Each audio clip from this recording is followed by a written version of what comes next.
Hi. Hi. Hello, everyone. Hi. Hi. Hi.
Hello,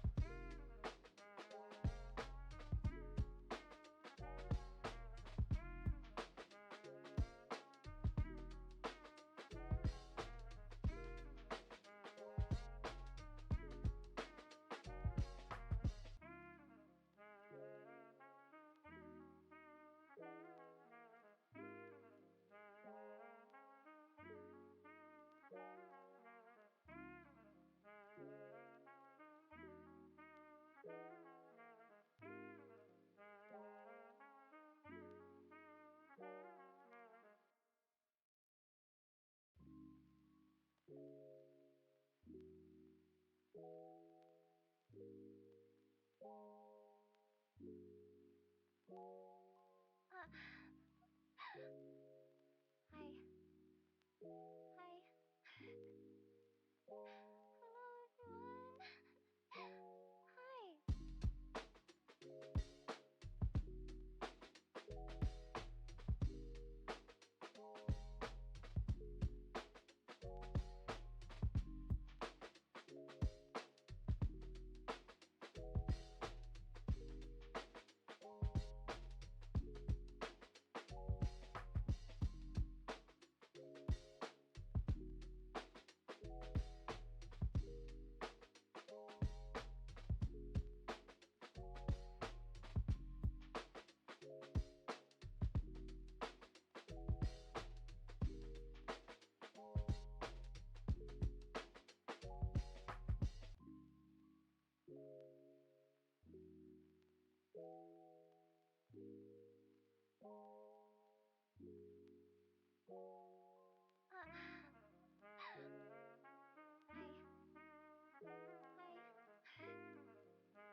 Hi. Hi.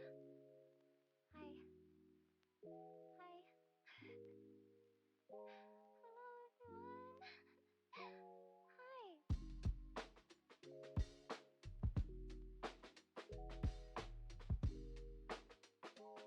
Hello,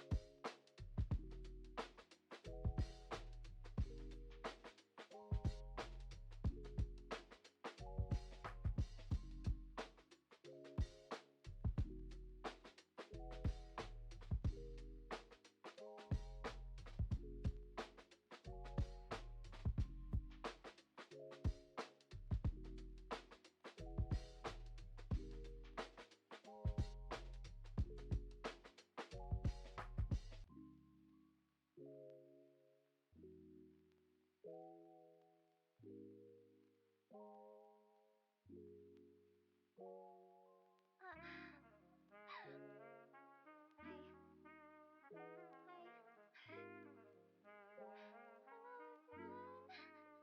Hi. Hi.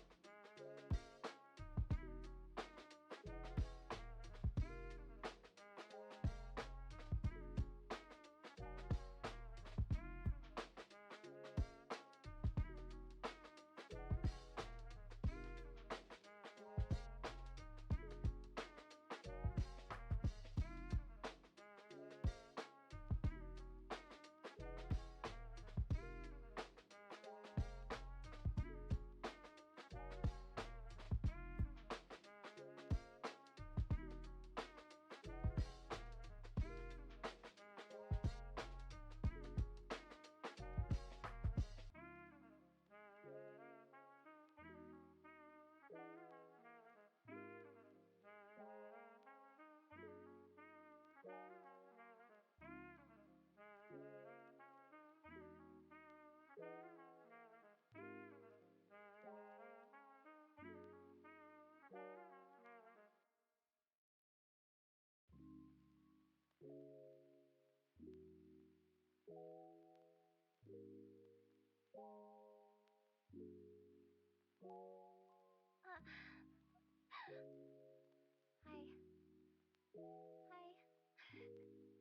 Hello, everyone.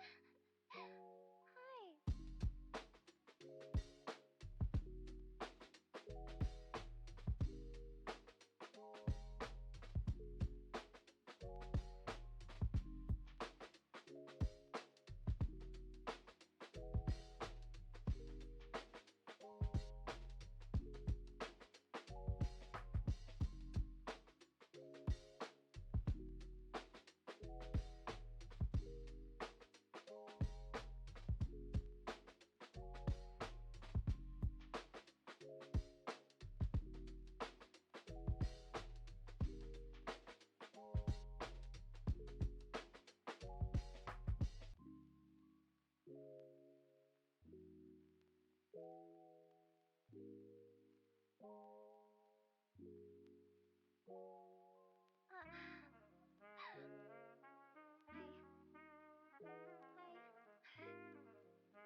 Okay, ready. My throat hurts a little bit. Yeah. Hi Shabadoobop. Shabadoobop. Hello Shabadoobop. I would love to see the obsession with the hat. I would love to understand the obsession with the hat. One day, would you please tell me why you keep redeeming the hat specifically? This one? Why do you like it so much? I would really love to know why you like this hat so much. One second. I'm closing a bunch of tabs. Hello. I feel like my voice is kind of tired, so don't mind me. I'm a little tired. Mute again, please. I don't like when I can hear you. You know, I can just open my mouth and not make sounds, right? Yeah. No. No? You sound mostly fine. Okay. Feels a bit off. As long as it sounds good, I guess. Keep stuttering for me. Oh no! Twitch, why are you doing this to me? I enjoyed the accent as well. No, he doesn't like the accent or something. He only likes the hat. I don't really understand. He's singing last night where you are, huh? Yeah, a lot of high notes. A lot of high notes, you know? Very, very tiring. We're crazy. Crazy! There's more stuff to do. More things to do. Really worked your anus off. Grace.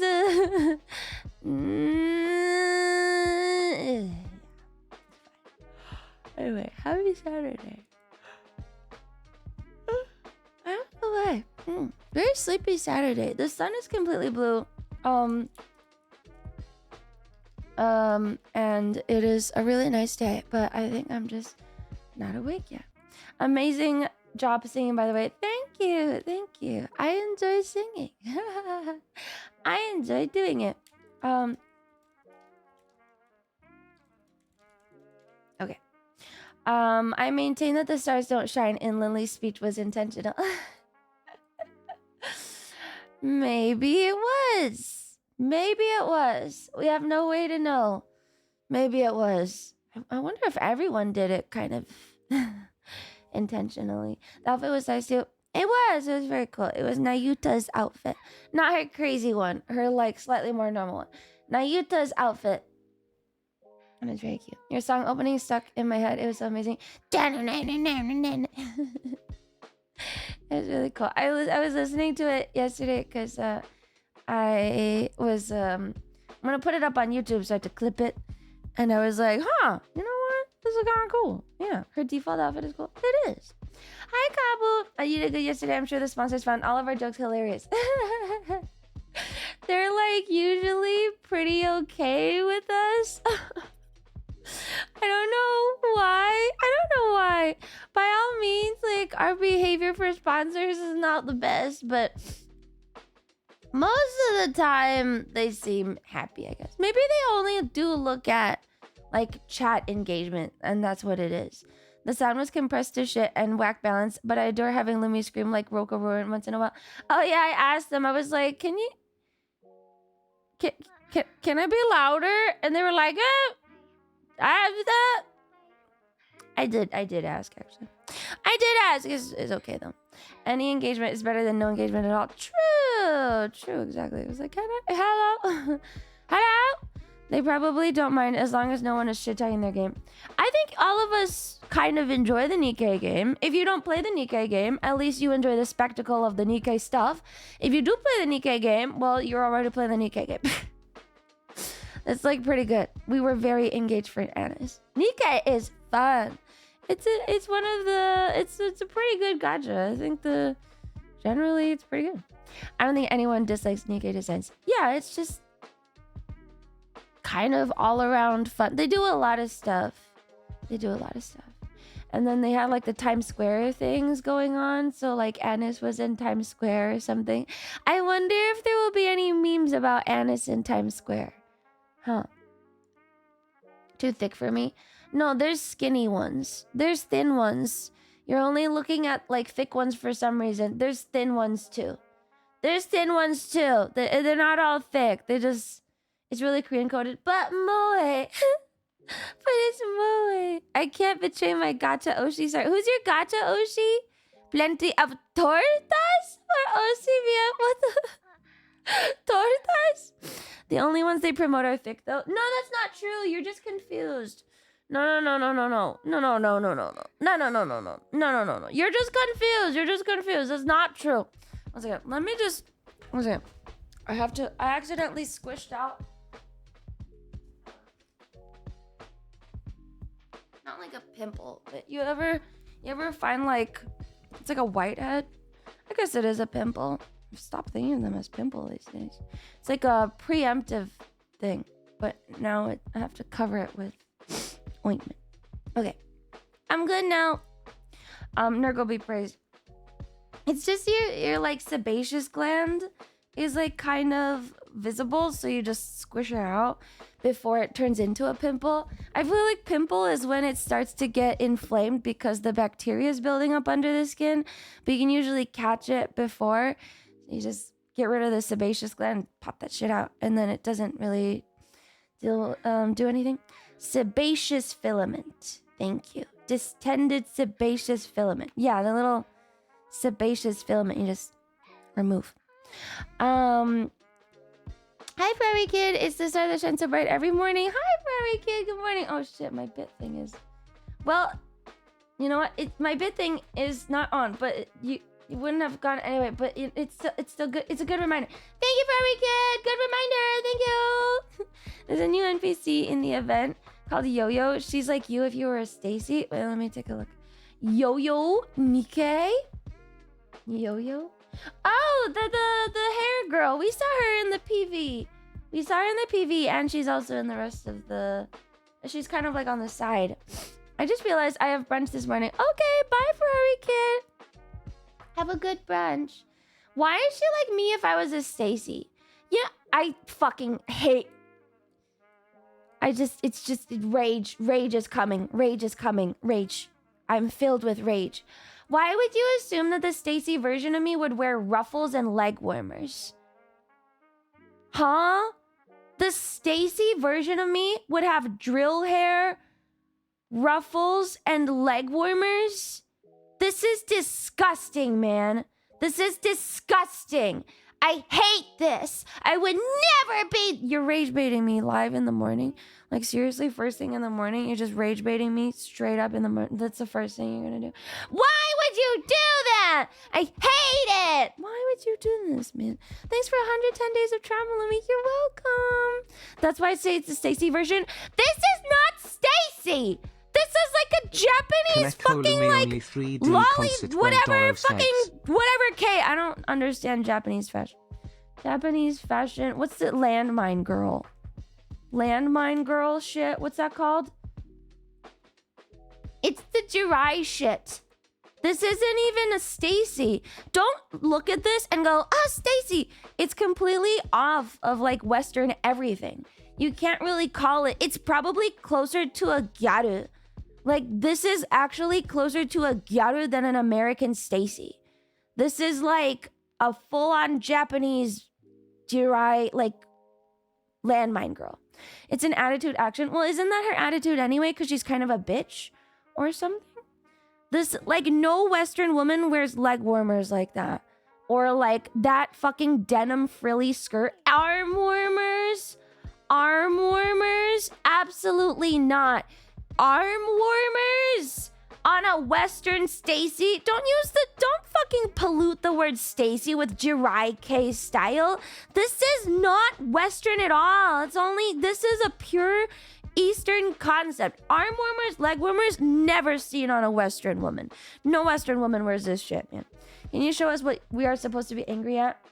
Oh. No, I mean, I get what you're saying. I'm just being picky. I'm just nitpicking.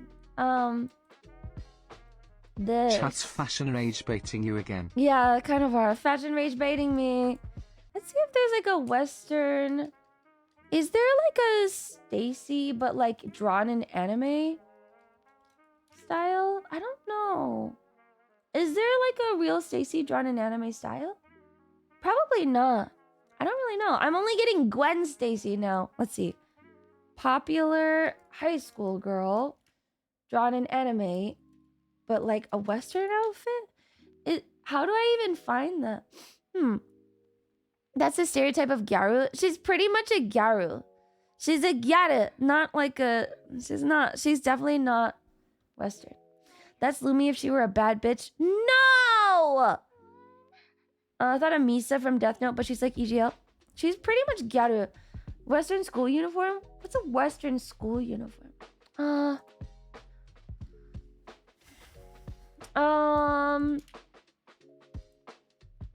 Okay, I guess the ultimate Western, like the Stacy persona is Regina George, I think.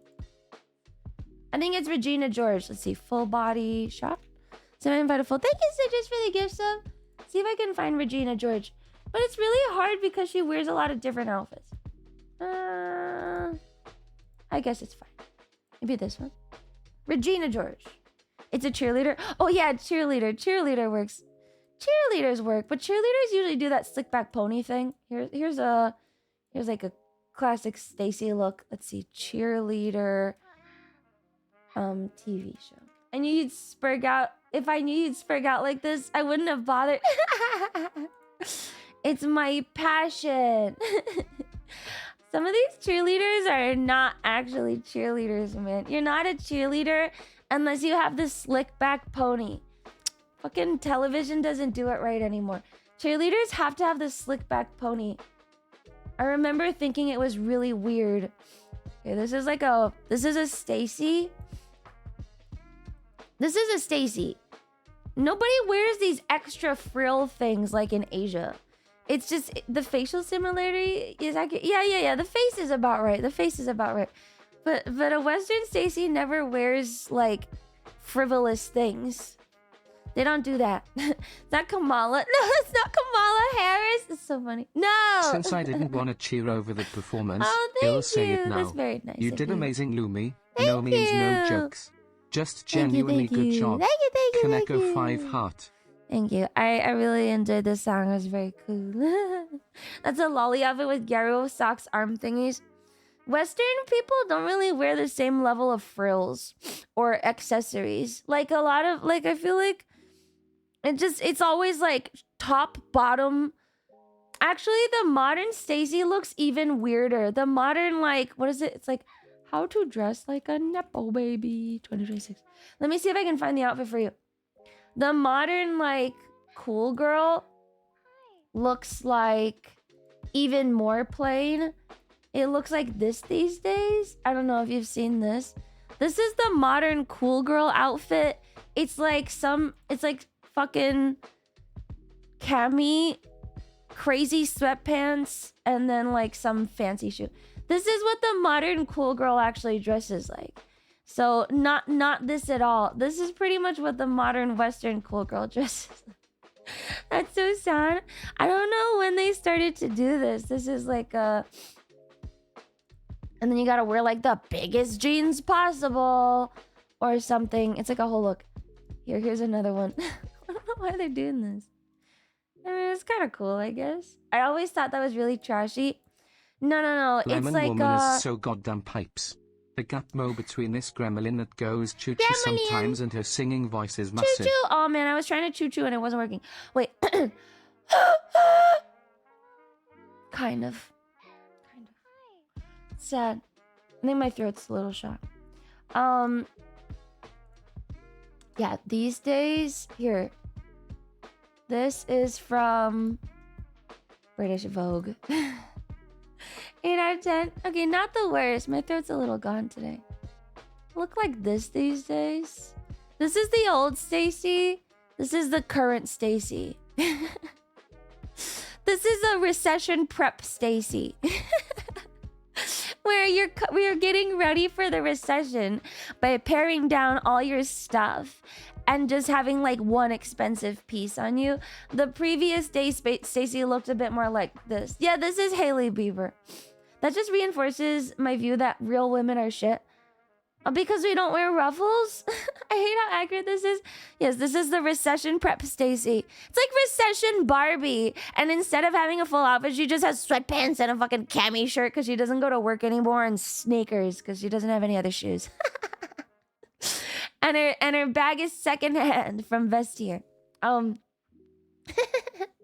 We're at leisure. No. This is the Stacy look. No athleisure. No athleisure. We don't do that anymore.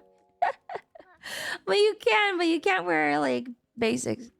Oh, sorry. I thought that was on. My bad. I'll fix it. Hi, Derp. Drill hair isn't real. Ruins. Paramedic tipped $10. You guys actually like the Gyaru look? It's cute, I guess. It definitely looks good on a Derpiest Derp screen. tipped $5. This is your reminder to fill out the Nikkei player surveys to ask for more Lumi sponsorships and content. Yeah, actually, you should. I like working with them. They're very fun. I think that Lady Smogan, she does look really fun on a screen. She does look really good on screen. But in real life, if you saw her, you'd keep staring at her and go, what is her problem? Because like every time I see a girl like this, I'm like, damn. It's like a lot. You don't actually, even in Japan, you don't see a lot of this. Like the 1 or 2 odd people that dress like this get a lot of stares because they're like, because most people just wear, in Japan, even on weekends in Japan, girls will still wear their school uniform, actually. Like just as a normal outfit, even on weekends when they don't have school. And then on weekdays, everyone wears like, they don't do business casual in Japan.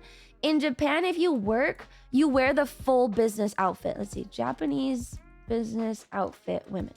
They do not do any sort of business casual. There is like only dress code in Japan. Every woman in Japan that works pretty much like looks like this. This is what you look like if you work in Japan.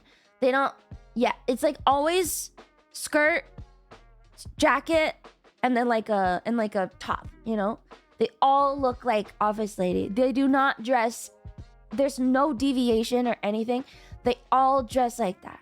And so you almost never see this in real life. And when you do, it's like a big deal. Because, yeah, you just never see it. Very formal in Japan. It's kind of strange. Sounds very Japanese. Yeah, they're weird over there. So yeah. Hope to God I never have to dress like that for work. I mean, if you're a guy, you might have to. Women don't usually have to do this in the West, but yeah, kind of strict. Anyway, modern Stacy looks like this. Just so you know, her pants are probably baggy. Her shoes are probably Adidas Sambas. Her bag costs $2,000, and she's got a baby t-shirt. I don't know what. That's just what we're at right now. This is what we're at right now. It's fine. Would you see that in Korea? Oh no, Korean girls are very fashionable. No, Korean girls are super fashionable. They're very cool looking. I see Nikkei's yo-yo stuck with you. No, we were just talking about the outfit. Yeah. Spare sneakers. Not Adidas Sambas at all. We're still in Onitsuka Tiger Adidas Samba time, man. We're still in that. Though, it could also be ballet flats. Sambas have been out for years now.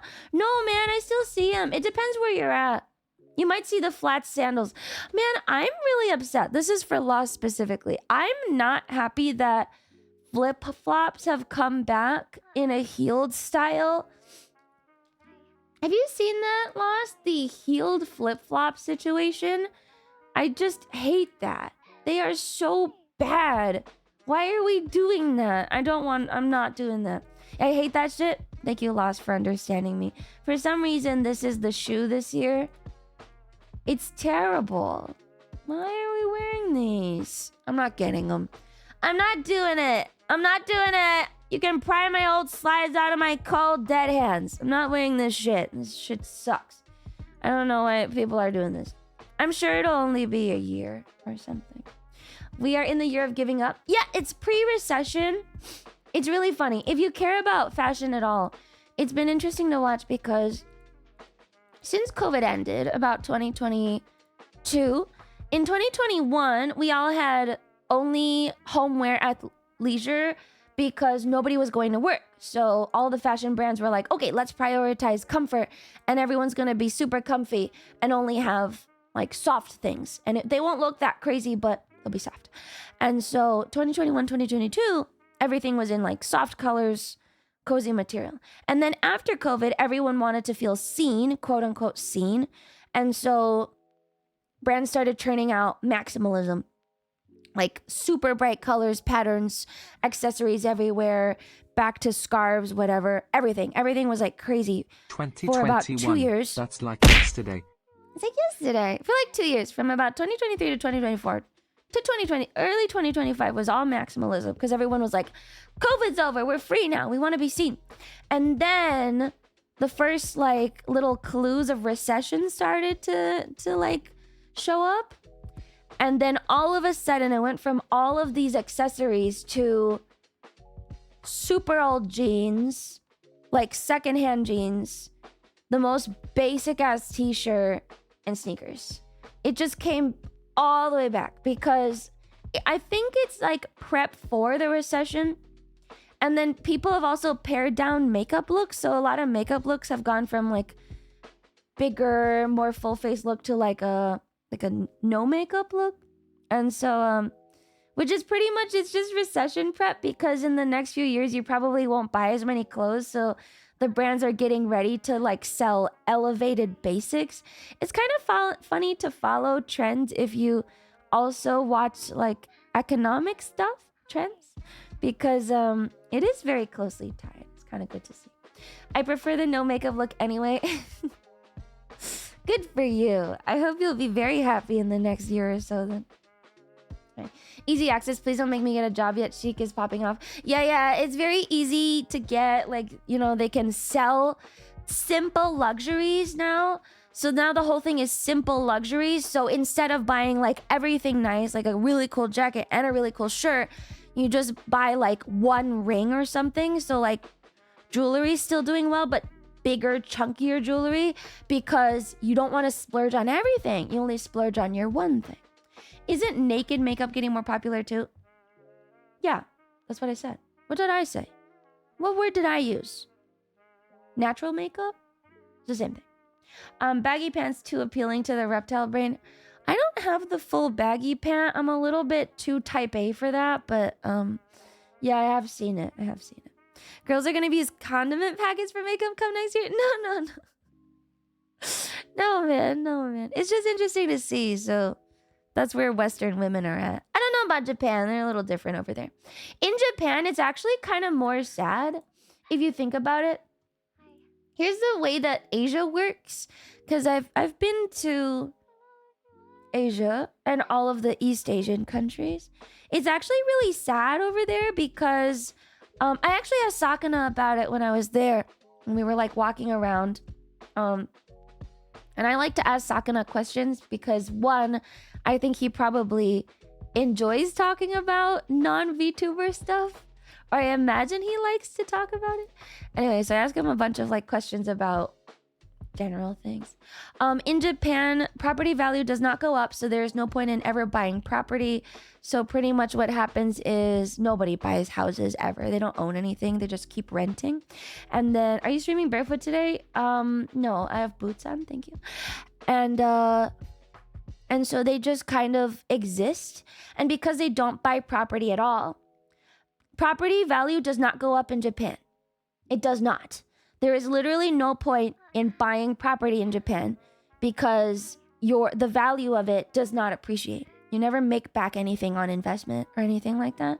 And so people don't buy places anymore. They don't buy houses. It's gone up in big cities, not countryside. In big cities, it's pretty bad. And it's really, really bad. You pretty much have to move out or something. Anyway, and so I think a lot of the culture of Japan, the reason why it's so like fashion forward and expressive is because they've stopped trying to buy property and instead they just invest in themselves. That's why everyone has like a lot of like designer stuff. You walk around in Japan, you'll feel really ugly because everyone has like really dressed very well. But that's because they don't put money into long-term things anymore. They're just pretty much only buying the immediate like clothing thing. It's like, it's kind of sad if you think about it. It's like that's also a face thing. Japan is a little bit less face conscious. Korea and China are a lot more of that saving face culture thing. Japan actually doesn't. I'm sure they do have it at some point, but it's not really as. It's not the same kind of thing. So it's also it's weird. It's kind of sad. Like I don't know. I wouldn't want to live like that, I guess. Japan's property market, it's pretty bad. Doesn't Japan have a thing for pale/white skin? I think that's everyone in the world has that. You don't have faces in Europe. No, I think he's specifically talking about the saving face concept or having face like a pride thing. I think that's just everyone. Korea's pathological on the face up. Yeah, they're really bad. I think Korea is also doing not so well on the housing market. So it's kind of a similar situation as Japan. China has done some weird shit, but their mindset's all fucked by CCP, so I don't want to comment, but I know that Japan and Korea have kind of largely given up on real estate because the younger generation literally cannot afford housing, and so they're just max consumerism.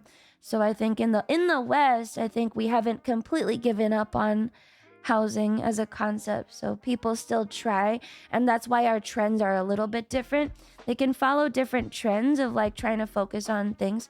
Like in the West, the kind of giving up on the housing market has resulted in the looks maxing stuff because people are trying to like break the system. In Japan, they've just given up.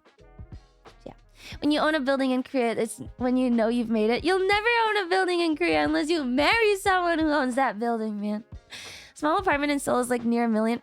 You pretty much can't live in, like, buy property in Seoul unless you are very rich or you have made American money, I think. From what friends have told me.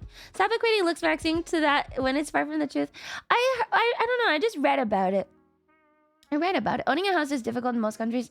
Yeah. But some countries have just full given up. I've noticed something of an uptick in people buying and renovating dilapidated rural properties in Japan and posting it on YouTube.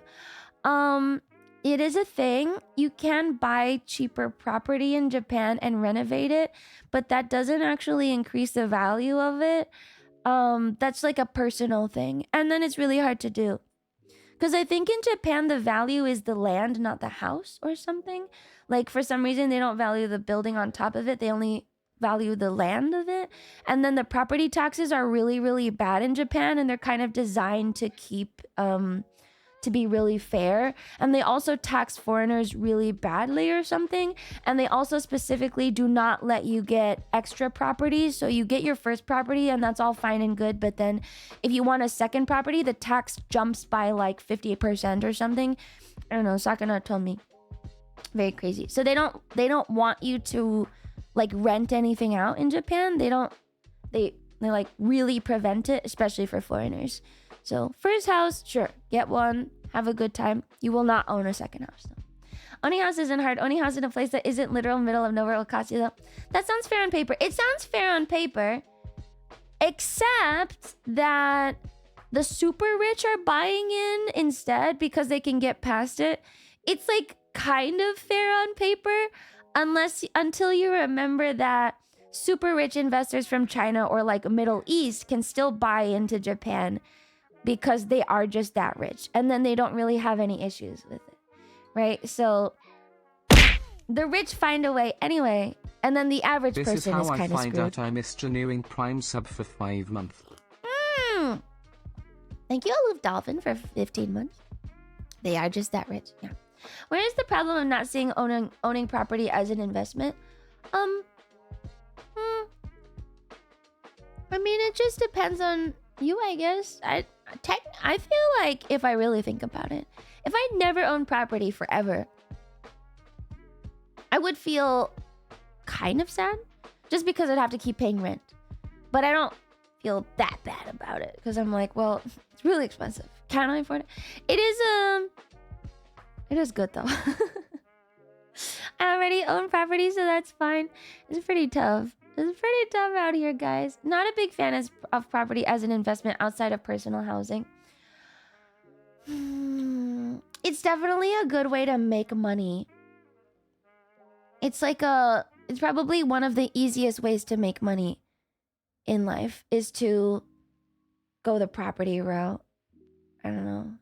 It's like the best way. Just stuff. I disagree, really.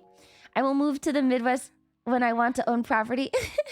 Very smart, Rance. You know what? That's really logical. Residual income makes you feel like a dude making money off of your surf. It's kind of based. It's just like one of the best, easiest ways to make money. If you do have it. I mean, I've seen some like, I know one of my friends became a house flipper. Like a mid-level house flipper. She's doing okay. It's easy, but also part of the reason more get priced out of buying. Yeah.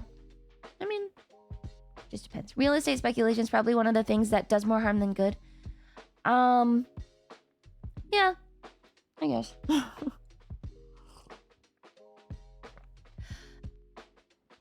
I'm good. Mortgages seem like a good kind of debt versus other depreciating assets. Does she do the renovations Property herself? here is really bad Yeah. too. People have completely given up on owning anything In Bulgaria? decent. Best you can get is a brand new property that will need a full repair in 10 years, or a commie-era place that hasn't been maintained for 20 to 30 years. Yeah. All while prices have skyrocketed due to a couple of mobster oligarchs. Mhm. However, it is glorious Bulgarian soil, which makes it priceless. Yup, Kaneko 5 smile. exactly. As many people owning property as has been the case for the last 70 years, or is more of the anomaly. Feudalism is the next hot trend. I don't know. Honestly, at the rate we're going, we're just gonna hit the point where nobody in the U.S. can also can own property either, and then we just consolidate wealth in the people who do. I feel like that's just the direction we're going. Because I feel like the current generation already has given up. Like, our generation is a little bit still okay about it, but the next generation is just full giving up, and they're just kind of like, ooh, fuck it. And so, yeah, I'm just gonna keep consolidating in like a few people. Luckily, home ownership is still high here. We are heading towards another housing collapse rapidly. Yes, recession is coming. Recession is coming. It is going to happen. When? I do not know. The next has given their souls to AI. Yeah, anyone have a ChatGPT Premium? I don't. Anyone have ChatGPT Premium? The 2.0? Not the current 4.0, the 2.0. Oh, man. They gave it fonts. It's crazy. It's gonna be peasant revolt again, not until robotics makes the poor replaceable. It's very impressive. I found out like Grok better than GTP. Really? How? What is better about Grok? I do not like Grok. I still have not, to this day, used Grok one time. I have not used Grok at all. This Doomer economic talk makes me want to drink. Why? Grok sucks ass. Grok sucks, man. Grok is one syllable. I do not like Grok. So far, Claude performed the best when I tested it. Claude, I think, is the best one, yeah. I don't know. ChatGPT, I don't know if ChatGPT is better than Claude in any way. Let's see. ChatGPT versus Claude. Oh, ChatGPT is better for voice apparently and image generation still. But I feel like Grok is better at image than ChatGPT. Maybe ChatGPT is better for voice stuff specifically. I use both to compare answers. Yeah, which one do you like better generally? I feel like Claude is a better AI than GPT. No? Not enough people talk about Copilot being straight ass. Just we don't even remember that exists. No. ChatGPT feels like a lit major. Or a Redditor. I think Claude is a little bit less Reddit based. Right? People don't like being reminded of how control they have over things. Does that really surprise you? How little control? I don't know. I'd rather talk about it than be ignorant of it. I would hate... Isn't that just fucking stupid, though? Like, living ignorant of everything that's going around you? I would just feel, like, even more insignificant. Like, at least understanding I am still human... But if I don't understand, I'm no better than a dog. Like, I'm pretty much just a fucking... What's the dumbest animal you can think of? you're pretty much like a fucking pig at that point. If you live in a world that you don't understand because it makes you sad, what's the difference between you and like a cow? You're kind of just being farmed for stuff, and then you also don't know what's going on. At least if I know, then I'm still human. You know? Did anyone learn from this conversation? It's not new info. We're just talking about it. I was just talking about the fashion trends. I was talking about fashion trends reflecting reflecting economic trends. It's not productive to put your head in the sand. Yeah, I'm not an ostrich. I don't stick my head in the sand. Depends how much of a nihilist you are. In the end, what does it matter anyway? I guess, but then just die. Right? If in the end it doesn't even matter, then die today. If you're going to live, then make some effort. If you literally are like, well, it doesn't matter, then just die today. I don't understand. Like, just if you're gonna live, you have to try. You know? That's not nihilism anyways. Nihilism is slightly different. You can live to enjoy life. That's true. Fashion to economics to home ownership to doom. It's not dooming. It's an encouragement to understand. Because you are better than an animal. You are better than an animal. Understanding is the basic, it's like the minimum for being human. Like, you are a person. You have to be better than that. That's just what it is. We're still getting fucked over, but we know how. I would hate to be completely, like, lost. Recently, I don't know why. I feel like I've been thinking about IQ a lot, and I feel like I just feel like being so confused in the world must suck so much, man. I don't know why. I became better by becoming cramped. There's a philosopher says that life is a waste if you don't learn. Oh, I don't know. Let's see. Life is a waste. I don't remember specific quotes. A waste if you don't learn. Can you honestly say you never want to break from talking about it? From talking about it? No. I want to know more. I want chat to tell me everything they know. I don't ever get depressed. The more I know, the more I understand about it, and then I can find a better place. No. I kind of want chat to keep telling me forever. That's why I also ask Sakana all the time. Whenever I'm with Sakana, I'll ask him a bunch of like economic questions because I don't understand, and it's hard to learn from like the mess that is the internet these days. It's really great to like it's great to have people tell you things that they understand better. So I love asking chat because I think chat in general, chat knows more than me. Let's see. I don't think this is a philosopher quote. I don't think this is a quote. The unexamined life is not worth living. That's the quote from Socrates. The unexamined life is not worth living. I hope 929 people's combined intelligence knows more than you. Chat generally knows more than me about a lot of this stuff because I didn't pay attention for a long time, and so and he famously died by hemlock. I see your point, but then you would also condemn the idea of being content. I think you still have to understand. You have to keep up a bare minimum of understanding. Let's say you have to understand 50% of the world, bare minimum, and then you can be content. I think that's fair. I would hate to fall behind. Drink the ancient Kool-Aid. The problem is everything I know is probably useless to you. Like what? 50% of the world is a lot? 50% is average, no? You need to examine something to determine its worth. Maybe. And then he died. 50% is massive. The morons seem so happy, though. They seem confused, no? I don't know. I would hate to live in a state like that. Maybe it's because of... If you're actually troubled with the extensive understanding, just read their critique of pure reason.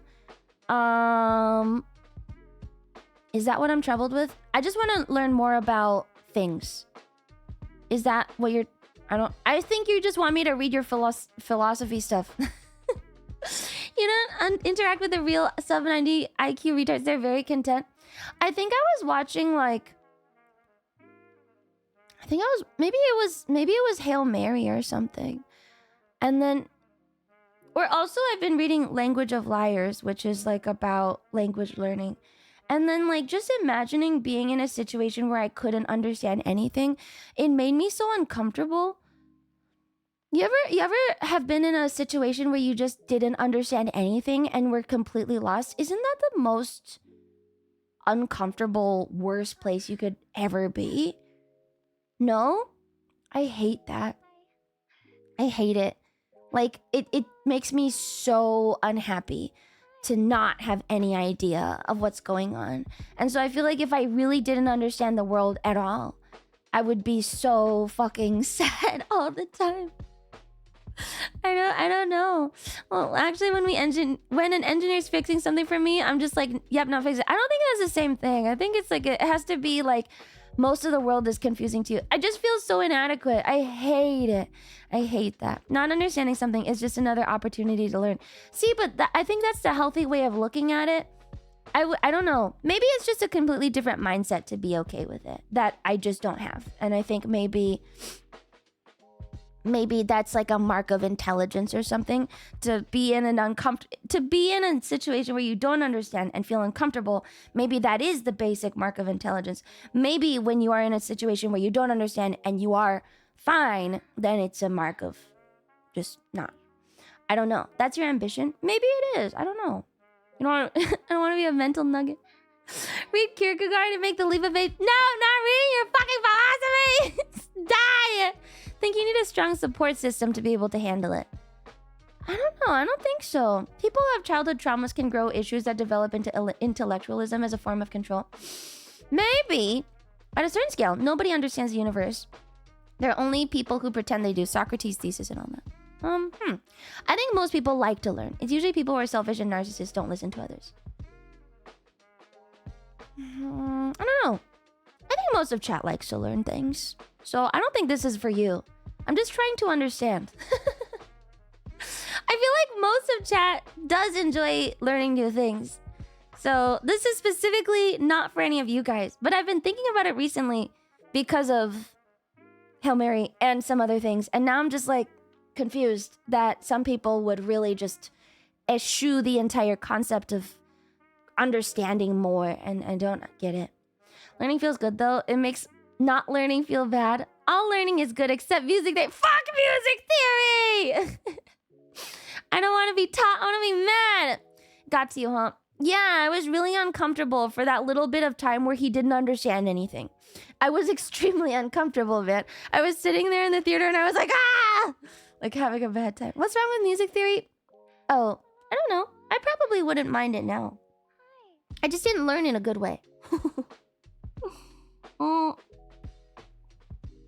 It's okay now. I just didn't like it when I was learning it because I was a kid and I just wanted to do the music.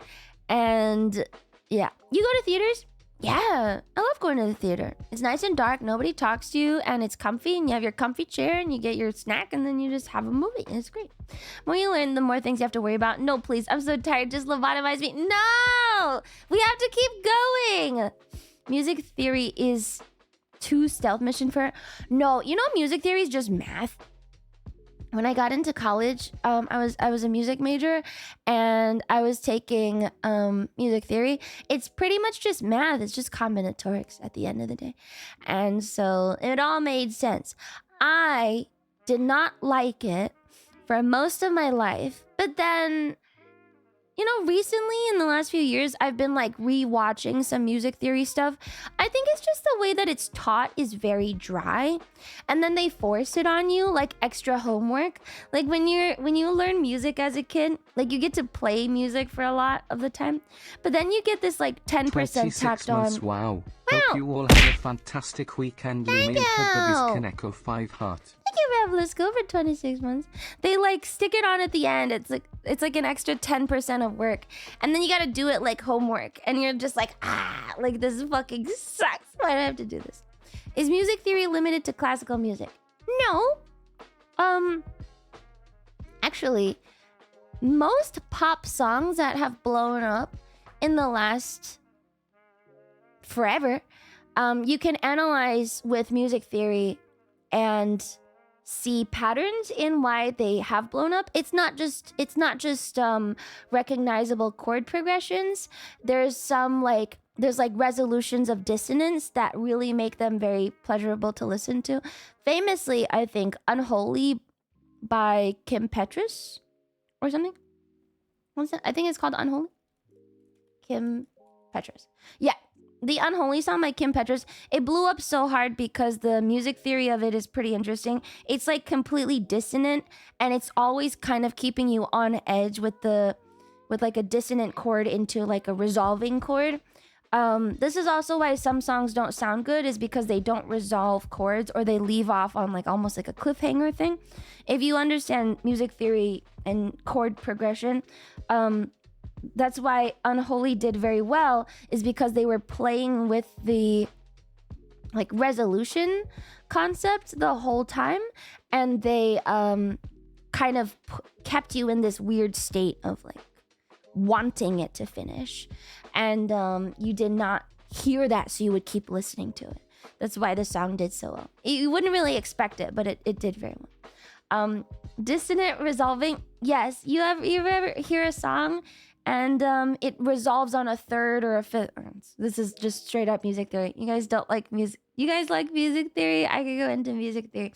So the first, third, and fifth intervals, and I guess technically eighth interval because it's an octave, are all let's see. What's the opposite word of dissonant? Dissonance. Intervals versus consonants, maybe? Yes. Yeah, unison, octaves, fifth, third, sixth. These are all pleasant to listen to. So, no, consonant intervals. Intervals are how many notes are in between the first note and the second note. So, unison one is like 1-1, so you just hit one note. Anyway, so what happens when you have songs that don't feel right is they don't resolve on one of the consonant intervals. You can also have a song that doesn't resolve on it, but then it has to kind of leave in and Dakota into like another whole fucking thing, or like suggest that it'll go into another note that does resolve eventually. I don't know, that's a separate thing. But it's another reason why AI music is so damn catchy and kind of formulaic. Yes, because they know all the rules. Pretty much every verse in music in chord progression is just chords that go from consonant at the start, because you introduce a consonant interval chord, or like one of the main chords, like 1, 5, 6, and then you go off of that into like a fourth or a seventh, and then you bring it back to like a fifth or a third or something to resolve that. That's how you get these nice closed off little verses, and they feel singular. And then you can play with that, and you can leave it on a fourth, because the fourth then will transition into the next verse. And that's how you get good transitions. If you close off the verse, like you close it up like a box.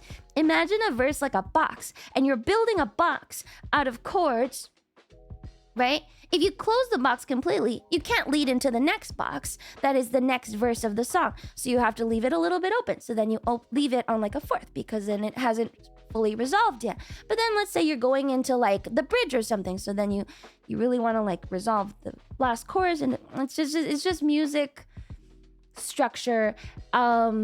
And this is, yeah, AI music is very good about it because they understand every formula. And I'm sure at some point someone's done some kind of analysis on every popular song and what their chord progressions are and how they close off verses or what they don't do. It is a little too clean, so it's a little bit boring, but they do kind of understand the whole thing. There's actually a whole episode about this on Regular Show, Discord progressions. There's, the guy, Louis Zong, I think, he does a lot of good chord progression videos. If you are curious about the basics of it, it's not going to explain that much. But let me see if I can find it. Louis Zong, chords. They've got personalities. I like these videos because I am a musician. And I have always been my whole life. And so I have always known these things. Yeah, you know what? I'll show you the video. I like 8-bit music theory. This rip-off Pachelbel's canon in D. Everyone does it. No. That's only for the D major, and that does very well. But it does do very well, but there's, you know, other things that you can do. The point of music is to express different things. You can't just copy the same thing. That's how you get the same. That's how you get critiques like Taylor Swift always makes the same song. Olivia Rodrigo always writes the same song. That's how you get those kind of critiques. You got to play with the chord progression and like sound a little bit. All right, here's a video. I'm sorry, I'm tangenting into music theory really quick. We'll do the other stuff. It hasn't even been that long in the app anyway. Sorry, musician nerding. The thing about chords. Here's a video. One of my favorite things about Better chords explained. is how you I'm can not put good at different it. chords under the same melody. Say you have a melody like this.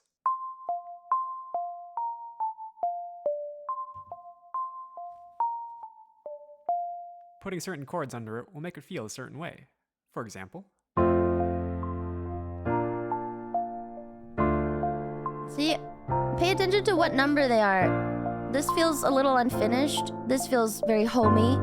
This feels like it's going somewhere. This is again like or home. if you want to go a little jazzy, You know, it's like the ones, 5, 6s all feel very like I'm safe. Like I'm like safe there.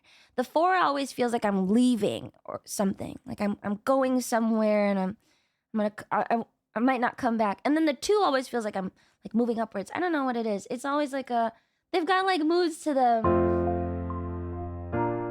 This feels like I'm going somewhere. This one is like I'm kind of coming home, going somewhere. You know, what are you out on about? This is music theory. or if you want to go a little jazzier, This is music theory.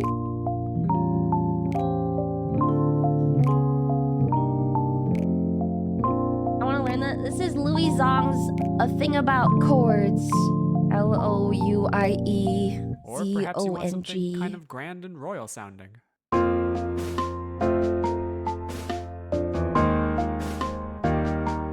You don't use a lot of 7 chords in classical music.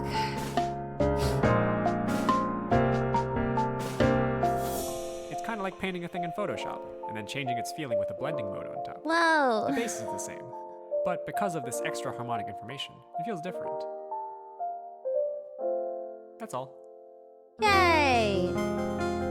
And then like I think the way you lead into it is also different. Like if you go from like 1-6-5, then it feels like, you know, like a return. 1-4-5-8 is probably like a big grand thing. It's the progression also changes it. It's not just which chord it is, but they always have feelings to them. This is why music feels the way it does. Wow. So strange. Can you link Louis Zong? Yeah. Sure. They did it in the 90s. Wait, what did they do? This is part of the Saturday cartoon. Yeah, it's a Saturday cartoon. That's his channel. Let me see if I can find it. He's got a couple explanation videos on it. There's a lot of music theory people on YouTube. I thought everyone listened to it, but it might just be me and Urka. Just me and Urka fucking listening to music theory videos on YouTube. Let's see. That one was thinking about. Wait, there's also chord personalities. Here's a harmonics video. Here. You might think there's only This a is couple of more ways to play guitar guitar, now. like strumming or fingerpicking or shredding. But there's lots of other ways to get sounds from the guitar, like using harmonics. Harmonics. This is very They're guitar really nice for specific. evoking a dreamy sound or a kind of raindroppy vibe. But what is a harmonic? Whoa. Well, let's take a simplified look. Here's a note on guitar. It's a wobbly wave. A harmonic is produced when you touch lightly on the string at different fractions of its length. If you pluck the string while touching the halfway mark, the 12th fret, it'll play a nice high note, 1 octave above. Wow. And at the 3rd mark, the 7th fret, it'll play a note an octave and a 5th above. And at the quarter mark, the 5th fret, it'll play a note a double Other octave instruments above. don't have frets. Ah, It's kind wait, of hang on. specific. There we go. It's kind of harder to do it there. You could theoretically do harmonics elsewhere at different fractions of the string length, but it's kind of tough. Wow, physics is crazy. Yup. So, now what? You're just touching it at Well, different now points you of have a the bunch wave. Notes to work with. If you're in standard tuning, That the makes combo of sense. notes available to you means I you taught can play this to undergrad 2 really weeks ago. delightful G major Really? pentatonic with a major 7 in there using only harmonics. Oh, nice. And that's not all. It's possible to play harmonics of any note using a technique called artificial harmonics. The premise Wow. is similar, except you fret the note you want, and pinch and pluck 12 frets above. In This essence, is the like when half-foot those point of a guitar shorter string. people play those really insane bit of getting classical used to, guitar but it's moves. really fun once you It's get it down. harmonics mostly, or Well, like the specific like techniques. It's really cool. If you give a shit about classical guitar, it's kind of interesting, but yeah, it's okay. It's fine. Let me see if I can find another one. I think he had another. I feel like he had another tutorial. I think lots of people do these. It's a big thing in progress, probably. Maybe this one? Funk guitar. I remember this video. No, this is more good. This is more guitar. You know what? Let's go back to chord personalities and then we'll move on. Chords, personality. And then we'll move on. Okay, wait. This Chords, one. in my mind, have personalities, just as you or I do. Whatever. They can be Good silly enough. or sentimental, and they can show different sides of themselves when they're around different folks. Can you do expert through Here the comes fire some and flames? chords now. Maybe. One, the strongest one around.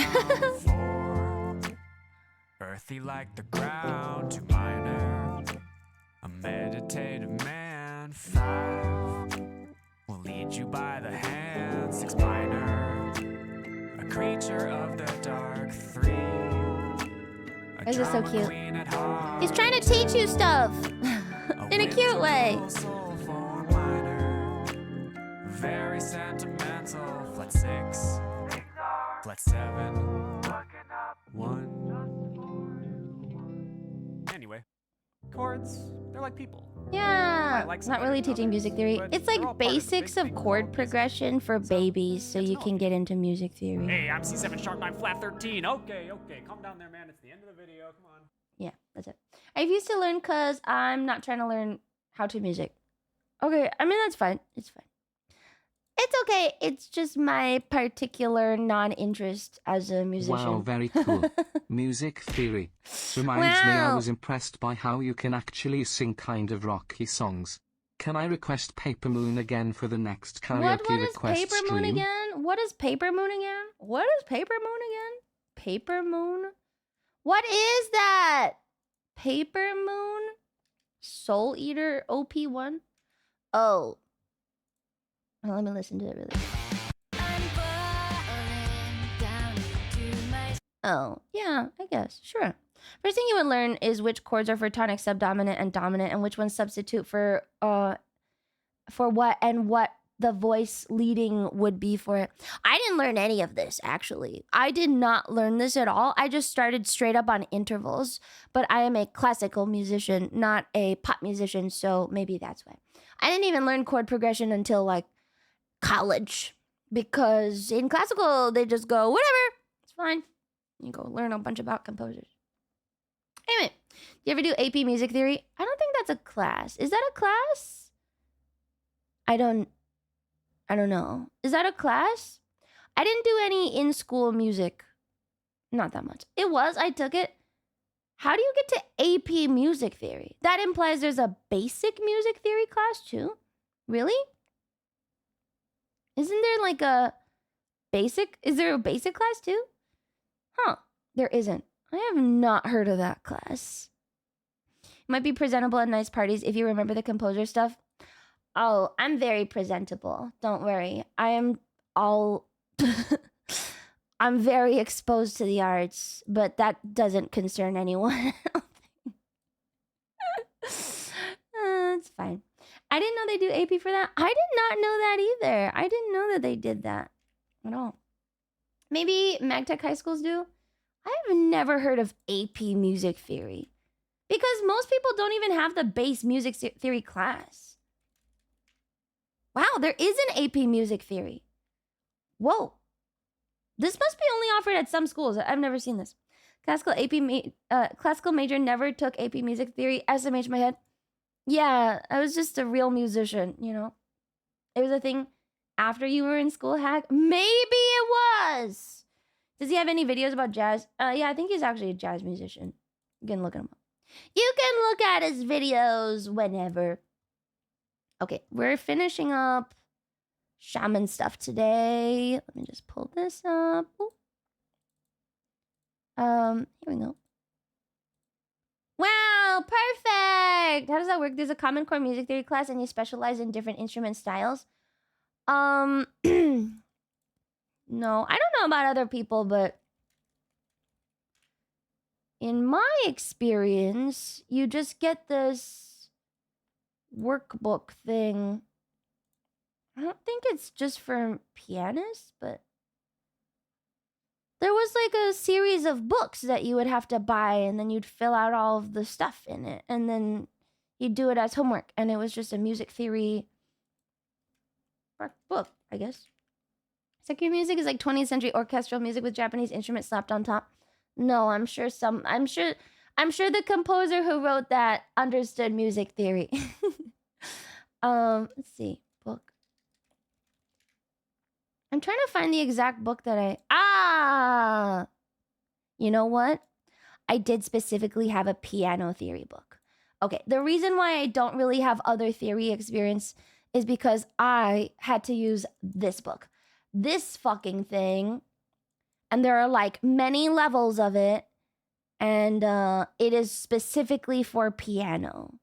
So I think I am largely ignorant of a lot of the guitar stuff. This is what I had. Yeah. I had to do a lot of ear training, interval, and chord coursework in college. What's ear training interval? Can't you just guess that from by default? I look so old. Can't you just guess that by default? I guess piano theory is more about how sheet music reading, specifically some interval stuff. No composing notes. I guess you're a prodigy.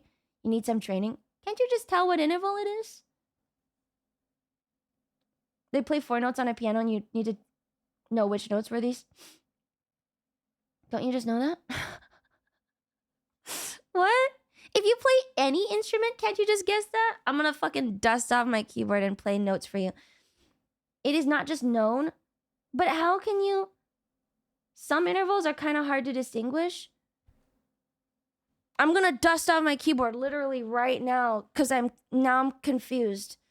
Really? Most instruments play 1 note at a time. And so you can't tell what intervals they are? Now I want to know. It's okay, I've got my keyboard still set up because I was composing. 1 sec. Don't worry. I got it. Let me just see if is it on? Is it on? Maybe for chords. No, aren't chords harder? I'm bad at chords, but I'm good at intervals. Because I don't do chords. On piano, you don't usually use chords because you don't have to strum or anything like that. Okay, what is this? What is this? What is that? What interval is that? CD. Okay, fuck you. Fine. What about... You can't just go CD on default because you know that you'd gravitate to C and D. How about this? What's this? First interval. I think that's a second interval. That one is flint. No, what about this? What note is this? It's actually A flat, G sharp, but G sharp. Does someone have perfect pitch in this fucking chat? You have perfect pitch? Someone's got perfect pitch in here. I don't. This one?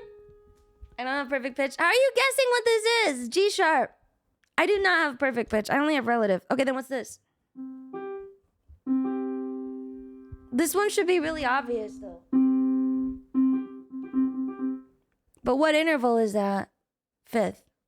Then isn't it really easy to guess which interval it is? If you know a basic scale, can't you just guess what the interval is? Like, if you know what the scale sounds like, can't you just figure out every single interval that is in the scale?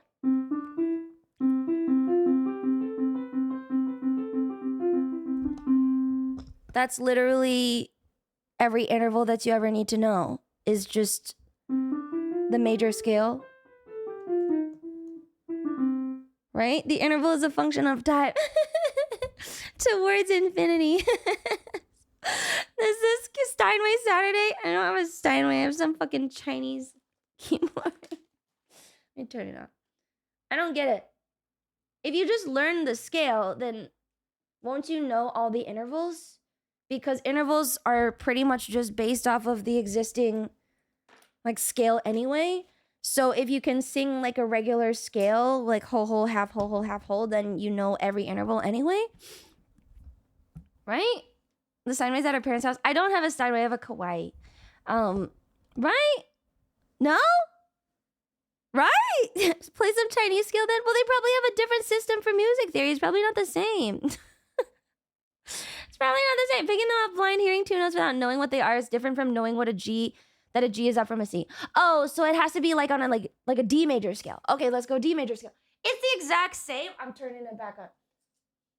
Wait, then it's the exact same on every scale.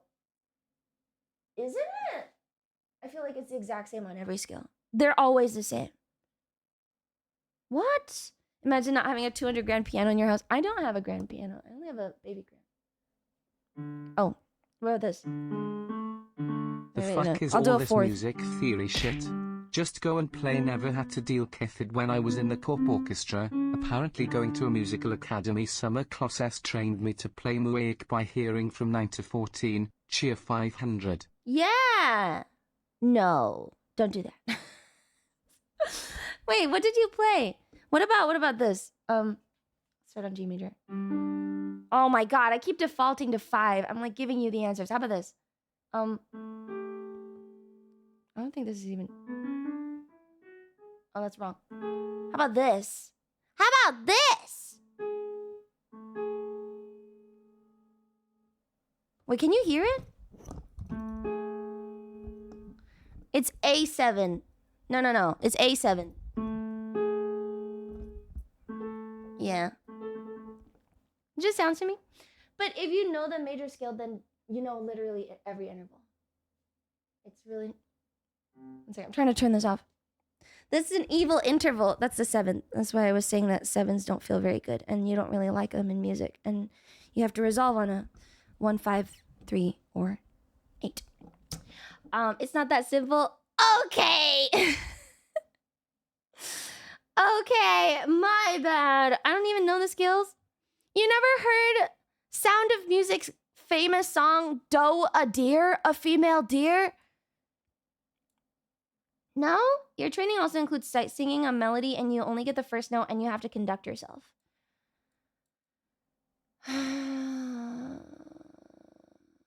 Yeah. I heard that after, like, when my brother was learning music, I did not have to do this. Because I am more of a performer, so they just didn't even bother with me.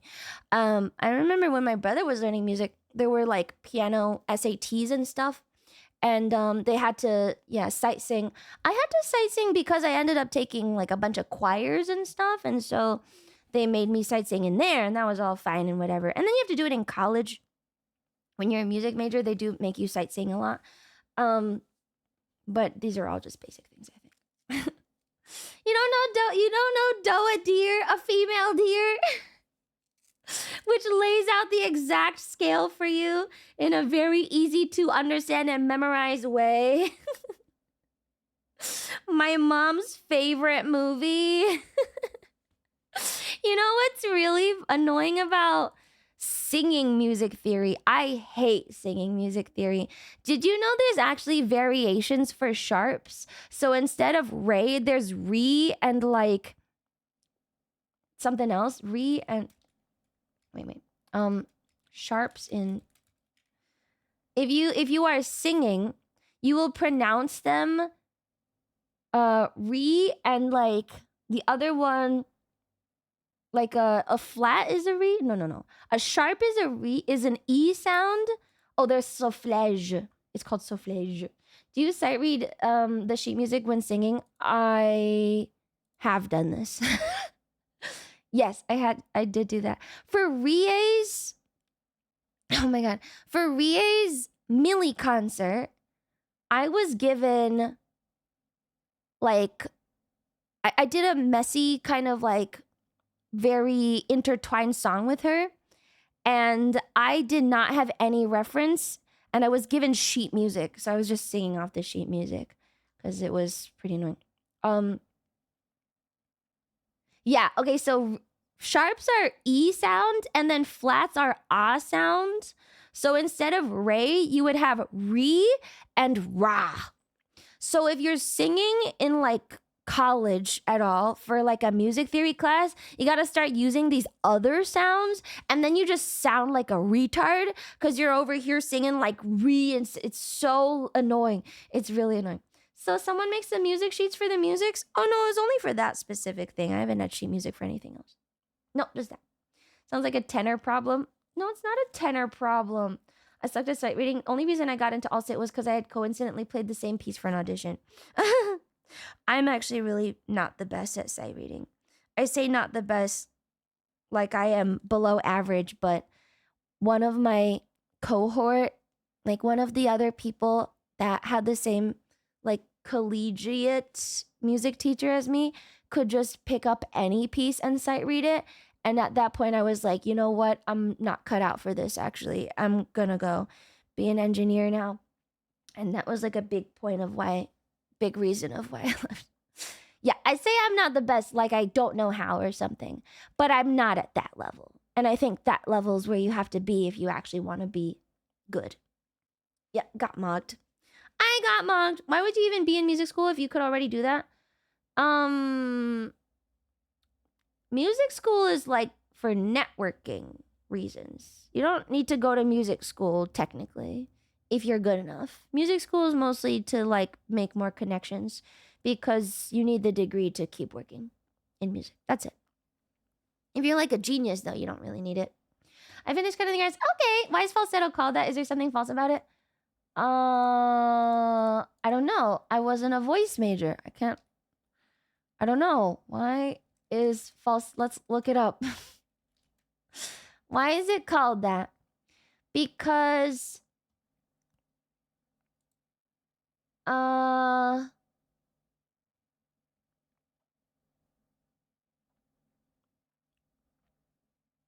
don't know. Isn't it false voice? I guess so.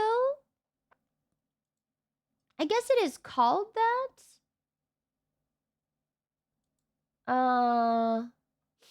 Why is it called that? It's just a higher range than your existing normal voice. Means falso, who knows? What's passaggio? I don't know. I don't remember all my fucking Italian terms. What is passaggio? Oh, transitional area and singing between vocal registers, specifically chest, middle, head voice. It's that weird place where if you can sing and you are in head voice and you have to drop down to chest voice, there's a weird middle range where you are in like a transitional state and you don't sound as strong because you are in between main vocal modes. Yeah. Not music. Computer engineering is good for networking. You'll be laying Cat5 cables in no time. So falsetto is the impossible. Falsetto is... It feels fake, I guess. It's like if I were going to talk all the way up here and then you could probably tell that I was using like a specifically kind of faked voice, and then you go, she's pretending, her voice doesn't actually sound like that. And I'd be like, yeah, I don't sound like that. So maybe that's why they started calling it falsetto, because it's fake voice. What does she want from us? Maybe that's what it is. I don't know. Pretty much. It's just really high all the way up here and you just kind of pretend. Yeah. Falsetto is men's head voice. It sounds like they're falsing a woman's voice. Oh, that makes sense. So women don't have falsetto. Do women have falsetto? They have it. Women can also have falsetto. But I guess traditionally it was more for men. For like the castrati, maybe? Maybe it's the castrati. Huh. Women are falsetto by default. No, I don't think that's true. I don't know. It's the same technique, but what are they faking? Birds? Oh, maybe that's why. Yeah, it's back when men played women, so they had to sing like women. Or for, choir boys. I didn't know that women did not have falsetto. What is the female falsetto range?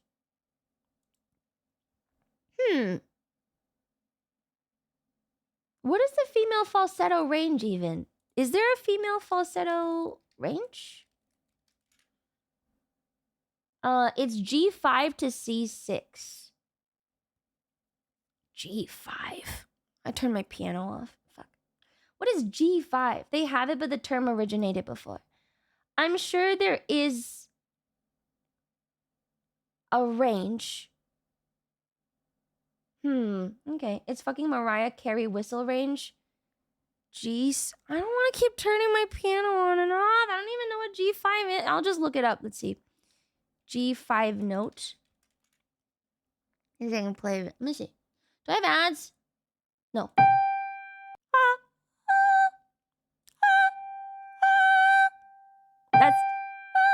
That's it. It's not very high, actually.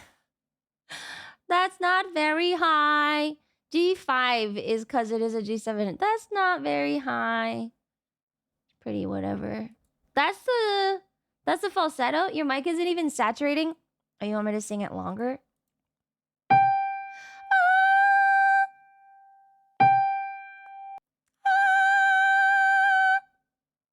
I guess it does feel falsetto because it's not actually me singing it properly. A little flat. Okay.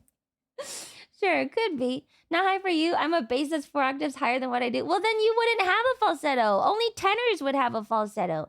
Why would you have a falsetto? Do a low voice with your chest voice for comparison. No, my voice is not low. I cannot reach low notes. Cannot do it. You're flat and you have no talent. No talent. Baritone me. I do not have a low register. It is very bad. Lower note like F4. No, I can't Patrick hit Star tipped F4. $5. V. Hi, Patrick Star. Wouldn't falsetto be relative to the voice, or does it have defined range? I guess maybe that's what it is. Like maybe it starts on like a specific area for different people. Let's see. Singing test range. Vocal range test. I can't really hit very low. Like at all. Staying Alive is a good example. Is it? What's your lowest key? I don't know. Yeah, let me see if I can allow. How do I detect it? Detect note I'm singing. Oh, I have a pitch detector on my phone. 1 second. I use this for I've been using this for covers. Let's see. That's D4.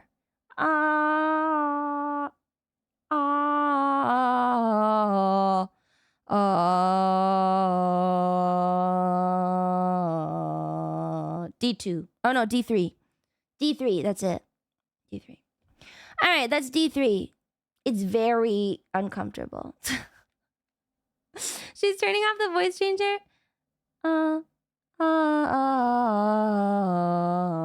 Oh, maybe I can hit that. Nope. No, not really. Oh. Here, my bad. I don't think I can go that low. I've never been able to hit very low. It's a problem. I have an overdeveloped head voice and an underdeveloped chest voice, so it's not very good. Do you like singing, Gloomy? No, I think that shit's for little and I'm not interested. Yeah. Anyway, hello. Bad Gloomy Redeem. Bad Gloomy Redeem. Isn't every Gloomy Redeem a good Gloomy Redeem? My underdeveloped streamer. Yeah, I'm not very good at low range, but that's okay. I think my voice is just a little high, and that's fine. It's fine. Thank you, Navi Beast, for the Prime sub. Just saying Largo Alfactotum from Barber of Seville. I don't remember that one. When we get low the burp range, that's when the magic happens. I can't burp. I don't know how to do that. That's also very disgusting. What? Imagine having soprano voice range by contralto gang. Not at all. Yeah, I don't know how. I've heard you burp before, probably unintentionally, but I don't know how to trigger it voluntarily. Swallow air, then let it back out. It's pretty easy. I don't know how to do it. I've never been able to do it. And you know what? I'm not interested because I think it's kind of gross. So yeah. So it happens, but like not very often.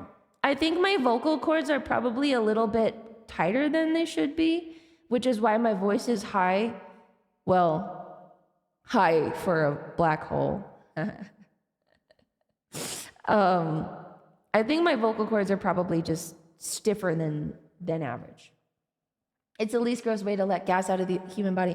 I know, it's actually a problem. I looked it up. So if for people that can't burp or do not know how to, like, there's a condition where you straight up cannot burp ever.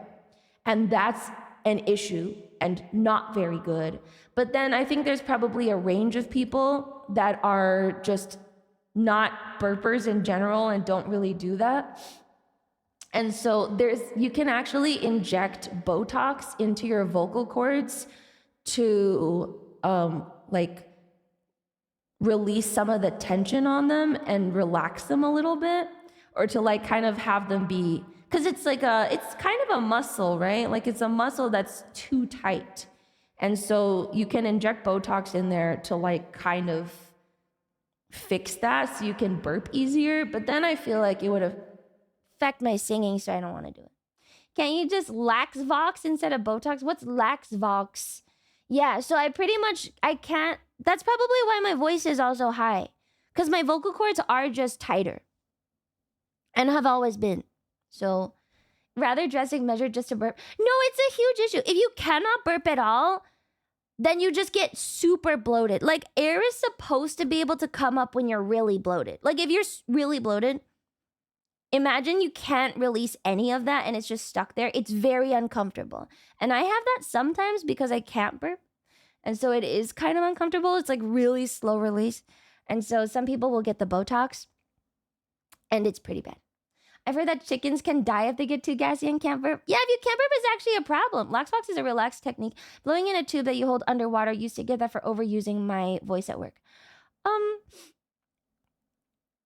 I've done that for vocal training. I do not know how to burp. I've never gotten it. It's like a very strange sensation for me. Again, that's probably why my voice is a little bit higher. Yeah, there's medical videos of being gas tapped. Sometimes being bloating can get really, really serious. Yeah. Is Gloomy supposed to be a black hole and you are in Lorgley 667, which is quite small of a star that will never be a black hole? Yes. Yeah, the story goes that I got eaten while I was on my journey. You can't whistle either. I can't whistle either. True. Reminds me of cows getting stabbed with a tube to help them degas. So you can't involuntarily burp anymore either. It's not anymore. I've never been able to do it. I've never been able to do it. Like involuntarily. No, I can. It just doesn't happen very often. I don't know. It doesn't happen very often. Just doesn't happen. I guess. I feel like, I don't know. I'll like burp once a month, or like once every 2 months or something. Maybe once every 3 months. I can't remember the last time. I can't really remember. I don't know. How often are you supposed to burp? She has her burp scheduled. How often are you supposed to do it? I just don't have it. Maybe we have the special interest badge and some Japanese music. Yeah! We're finally in a place where we can have lots of music, actually. Okay, let me go find it. Lumi only burps once a year. I'm sure it's more than once a year. It's just not very often. It's not very often. Doesn't happen a lot. Constant burping can be a sign of pancreatic cancer. Oh. I don't know. I feel like I do pretty well with show tunes or where I can pour energy into it. For burping, I've never heard of burping in show tunes before. That's interesting. All right, what's a Japanese? Shogun 2. Perfect. Wait, we can use the Sekiro playlist. Yeah. I can make myself burp, but it's not something that just naturally happens regularly. I cannot make myself burp. We can use the Ghost of Tsushima too. Maybe this one's better. There's no shroud. If it makes you less bloated and lighter, it's a good burp. I don't understand. There's no should. Oh. I cannot read today. Shogun 2 is better than Ghost of Tsushima? Is it? You don't like it? I was talking about singing, regular singing. Okay, how did we get back to singing? What was your previous comment? Oh, you were asking about gloomy singing. Okay. You read like every day. I know. It's tiring. All right, we're on the Shinto shit. We're on Shinto. We have moved past Tengriism and some of the other Asias, and we're doing Shinto. Shinto! Gods. I want Shogun to even Fall of Samurai's OST is great. Do you guys just have like uber nostalgia? I thought Ghost had really Since we great... are still on Shinto, can you introduce me to a shaman? I need a healing ritual to cure my shiny new chronic condition that I will have to deal with for the rest of my miserable life. Wait. Huzzah for genetic failures. Oh no, Kaneko what did you 5 cheer, get? Kaneko 5 cheer, Kaneko 5 cheer. Oh no, what did you get? No, stop chasing! It's because you're Bulgarian. You fucked. Oh, he's bald! Wait, you're bald? That's fine. What's wrong with that? Oh my god, it's literally fine. It's literally fine. If you hate it so much, you can go to Turkey for it.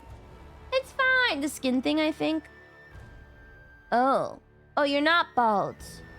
No woman will ever love you if you're bald. I don't think women have a problem with baldness. Women have a problem with low confidence baldness. The reason why bald men get less women is not because they're bald, it's because they try to hide it. And they're really awkward about it. Women don't usually have... Like, some women, sure, probably don't like it. But most women are really kind of whatever. They just don't like the confidence thing that... Can we call you bald? Yeah, you call me bald all the time. You call me bald all the time. A lot of the hiding it is really bad. It's the, like, insecurity about it that makes it really weird. I think most women don't care. Or at least, like, women who are adults. I think, like, younger girls have this idea that they don't really like it. Like, if you talk to an adult woman, they really don't care very much. And those are the women you don't want to be with anyway. Yeah, exactly. I think it's usually younger women. Hi, Remy! That's why you should just don't doubt and shave it off when you start noticing it. Yeah. Mostly people are fine with it. We're talking about balding. Bald is not bad. Bald is fine. Balding is bad. If you're balding, shave it, assume you have no hair at all. Honestly, I feel like past a certain age, as long as you're not insecure about it, nobody cares. Just don't be weird. Yeah. Vin Diesel rocks it. Jeff Bezos is bald. And he doesn't even have a beard. He just looks kind of egg-like. But then he worked out, so it's fine. Look at that Mr. Clean look. Yeah! I've seen people rock a nice widow's peak. It's about confidence. Talking about balding. I don't know. So, JC, are you bald? Or do you have a skin thing like me? Bezos is also a billionaire. Poor bald man. I don't think poor bald people look bad either. I had a boss who banned hats, but he wore a hat after he banned them to hide his balding. Oh my god. Kapu said if he ever gets Norwood 5, he's blowing his head shoot off? What is Norwood 5? What is Norwood 5? Advanced stage of male pattern baldness. Oh, it's a scale. Oh. Oh, Norwood 5. Oh, like the hole in the back? The hole in the back. Oh. Yeah, it's like the balding process sucks. The 7 is okay, right? On the Norwood scale. If you look at it, the 7 is actually something that you see pretty often and nobody cares about. But the middle stages suck. This one? This one? This one? I think the 7 is pretty normal. Lots of people have 7. and they just don't shave the sides, which is whatever. But then the 3 to 6 are not great. What do you do when you're between 3 and 6? What do you do? Like, what are you supposed to do in this little section? Just shave it all? Cause the 7 is fine. Like once you hit 7, it's like okay, whatever. But then what about 3 to 6? What do? You just shave it? They wear beanies and hats everywhere. Might start shaving it off till I reach 7. Good 7 thing is I'm fine. at 0 even though I'm 34. Hey, you'll probably have hair forever. Congratulations. 3 is when it's over. You can take meds if you detect it on time. Yeah. Beanies and hats are low confidence solutions. I think honestly, 3, like that sucks, but it's fine. Maybe just shave it at 4. You can still do like the comb over. I think like you can do a kind of comb over. I think 5 and 6 just shave it till you hit 7, right? 3 and 4 comb over a little bit. 5 and 6 shave it, and then 7 you're good. You're free. You don't have to do anything anymore. It's a stress-induced skin thing that developed into chronic condition, and it's what caused my balding. I don't care about it because I just shave it. I'm not as hot in the summer. I'm between 2 and 3 now. Oh, you're fine. Do not do the comb over. I think it's fine. As long as you're confident about it, nobody cares, remember? Testosterone can cause baldness. Yes, it can. High testosterone causes baldness. It's just what it is. Comb over looks pretty bad. No, just for the spot. No, that's why I'm saying only 3 and 4 can do a little bit of a comb over. 5 and 6 is when you should shave. No. You only comb over when you still have most of the hair. If you get Norwooded, just shave it off and polish it so you can flashbang people with the sun. You gotta wear sunscreen on your head. For bald people, just a PSA, don't forget to sunscreen your head. Your head is getting a lot of UV. It can cause skin cancer. You do not want skin cancer there. Cancer spreads and metastasizes. Please don't forget to either sunscreen your head or wear a hat, okay? Just a PSA. I was curious after that. Do not fry the egg. Cancer can metastasize. It is a big issue. Please take precaution. The sun is a deadly laser. It is a very deadly laser. If my head gets cancer, I can just cut it off. I would hate having skin cancer on the head. It's like you're just gonna die. You're just gonna straight up die. It's just gonna go straight to your brain. It's gonna be over. It's gonna develop on your brain stem or something, and it's gonna be over. The worst. Like on your hands, fine. That's fine. It's fine. You're safe. It's far away from anything. Head, no, over, done. That's not how that works.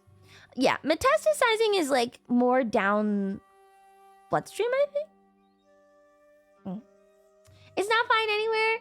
I mean, some cancers are slightly okay, more okay than others. You love talking about biology, physiology stuff. You seem quite knowledgeable. Bio major? No, my mom is a PhD of medicine. You don't grow... So I actually don't know a lot of specifics. But you don't grow up in the same house as a medical PhD and not pick up a little bit. She's not a physician. She's a cancer researcher. I grew up with the word metastasize. Metastasis. Just every time my mom was on the phone, metastasis. I'm like, oh my God. She's a cancer researcher. I'm a 1 at 31. Okay. My brothers are younger than me and already completely bald. Nice. What's the difference between 1 and 0? I can't tell. What's the difference? I think the blood-brain barrier would prevent direct metastasis. It should go through the bone first, I would guess. But I feel like it could go into the spine though. The spine I feel like is scarily susceptible to things. I am really afraid of anything near my spine. Right? Like the spinal cord is a very delicate thing. Oh, it's the harder widow's peak. Oh, lymph nodes too, lymph nodes. Yeah, anything spine related, like never fuck with spine area. Can't get spine cancer if you don't have one. My grandmother's lymphoma jumped to the brain. Yeah, it'll do that. Metastasis is very scary. Catch your cancers early. Wear sunscreen on your head. Please make sure to sunscreen your head. Moral of the story. Check yourself. Opinion on overnight oats. Oh, I think they're good. I haven't made them in a hot minute, but I used to have them for a little bit. And a big hat. And a big hat! Don't twirl and pull your hair when you're young. Even though I'm a 0, one side of my hairline is less. No, you know what that is? It's not twirling or pulling. It's when you part your hair on one side consistently for years. Always change up your hair part if you can, or try to have a center part because your hair is a little bit more stable in the middle. If you have a side part in the hair, it will start to lose hair specifically in that side where the part is because it's more exposed. If you have a side part, change your hair part every once in a while. Otherwise, just stick with centers. Because I have a center part now, but I used to side part it and I noticed that there was more hair falling off of that one side. Change it. Or just stay with the center. Yeah. Now you tell me, after having the same part for 25 years, yeah, you'll lose hair in that area because it's more exposed to things. Heard pulling is actually good according to hairdressers. It increases blood flow and skin elasticity a bit. Probably, but you can get the same effects by just like a regular like head massager thing. You can get one of those little like, they look like weird scrubby brushes and you just run it over your scalp. Same thing. Or just massage your head in the shower. You don't really have to pull it. I wouldn't really pull it. How is it living as the daughter of a biologist? Were you allowed to leave your house without sunscreen on? Oh, my mom is book smart, not like life smart. So yes, well, I think she sunscreens now, but I didn't get that from her. Anyway. Yeah, it's fine. Terrible dental though. Professionals are not crunchy. Okay, real PhDs are like rats. I don't know if you've ever met like a real like passionate researcher. They're like goblins. Yeah. They don't really live. They just are there. My mom used to come home at 3 a.m., eat a pack of ramen, and then wake up at 9 to go to work the next day. And I would not see her until weekends.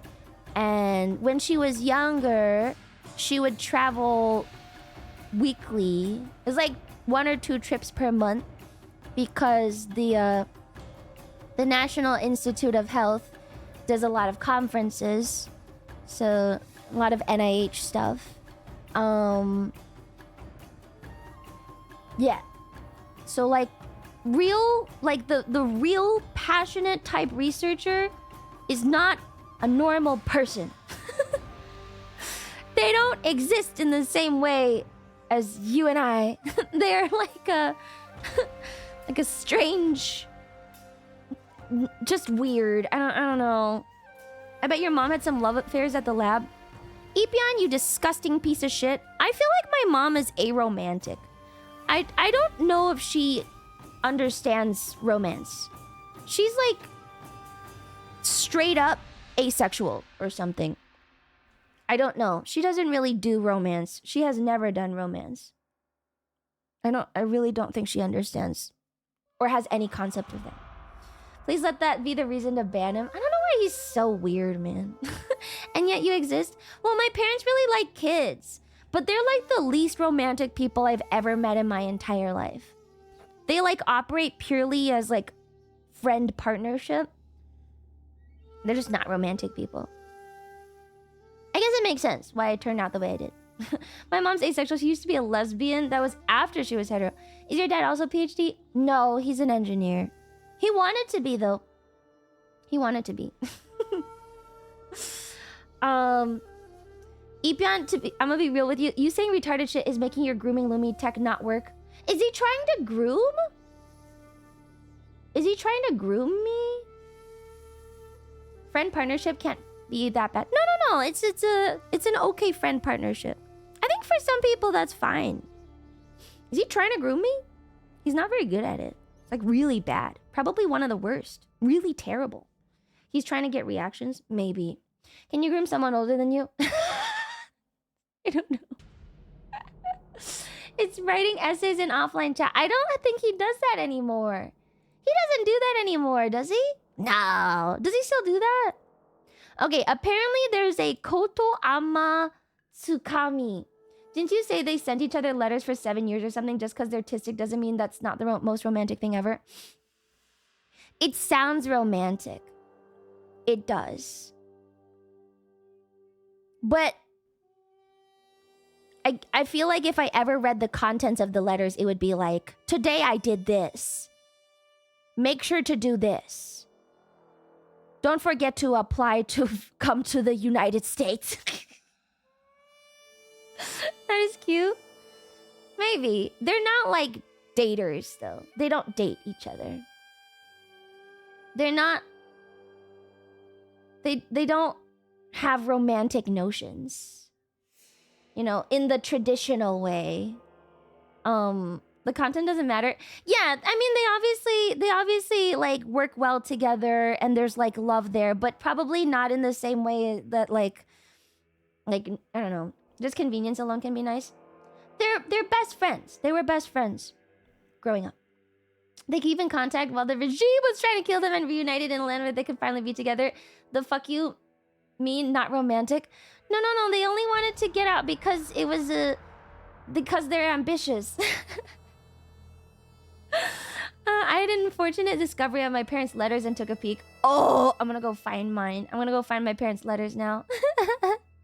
The fact they kept the relationship alive after so long being separated is romantic as fuck. No, it's specifically because they don't care about other people. I think I'm exactly the same way. I think I'm the exact same way. I think my parents spawned literally, you know, I am literally my parents' child. Because I am extremely picky with people, and I am only okay with some people. And there's like only 3 or 4, right, that I've said. There's only 3 or 4 people that I'm okay with at an okay level to be around for more than even a few hours. So I'm guessing it's probably the same for them, where they were best friends before, and they just didn't like anyone else ever.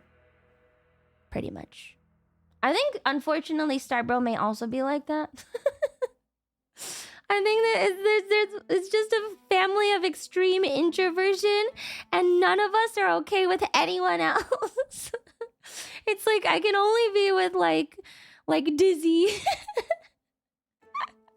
2 Against the World woman says it's not romantic. Yeah, but it's not. It's okay. It is romantic in a sense. It's romantic in a human sense, but they are not romantic people. They don't do anything romantic at all. They never do flowers. They don't really do gifts. They did gifts for a little bit, but it was very whatever. They don't do anything together. Like, they don't do trips. They don't do nights out. Nothing. It's just like they just work together. It's fine. So Starboat didn't get all the needed version fixed. No, it's not romantic in a normal sense. They are Slavs? Yeah, they're cold and dead inside. Good evening, Doctor. Per our previous correspondence, I would like to remind you that our upcoming date in 1 month has a following restriction. 1 hug, total of 20 minutes, eye contact, only 15 sentences of non-scientific conversation. Based on overall performance, an additional hug may be dispensed during post-date separation. Thank you for your time. I don't think I've ever seen my parents hug. Or hold hands. Ever. Never. Do they nod at each other? No. They just talk to each other. It's fine. About kissing? No, never. They don't kiss when they part for work after praying. After praying? They don't even see each other in the morning. Wait, why do they have to pray in the morning? I'm confused. They don't pray in the morning. They pray at dinner. What? Maybe their love speech is like cat body language where no one else can understand it. They're not fun people. Yeah. Do they also have separate couple beds? Recently, yes, but for a long time, no. They just slept in the same bed. You know what? Honestly, the most romantic thing they ever did was my dad tolerated my mom snoring for a long time, which I think was pretty sweet of him.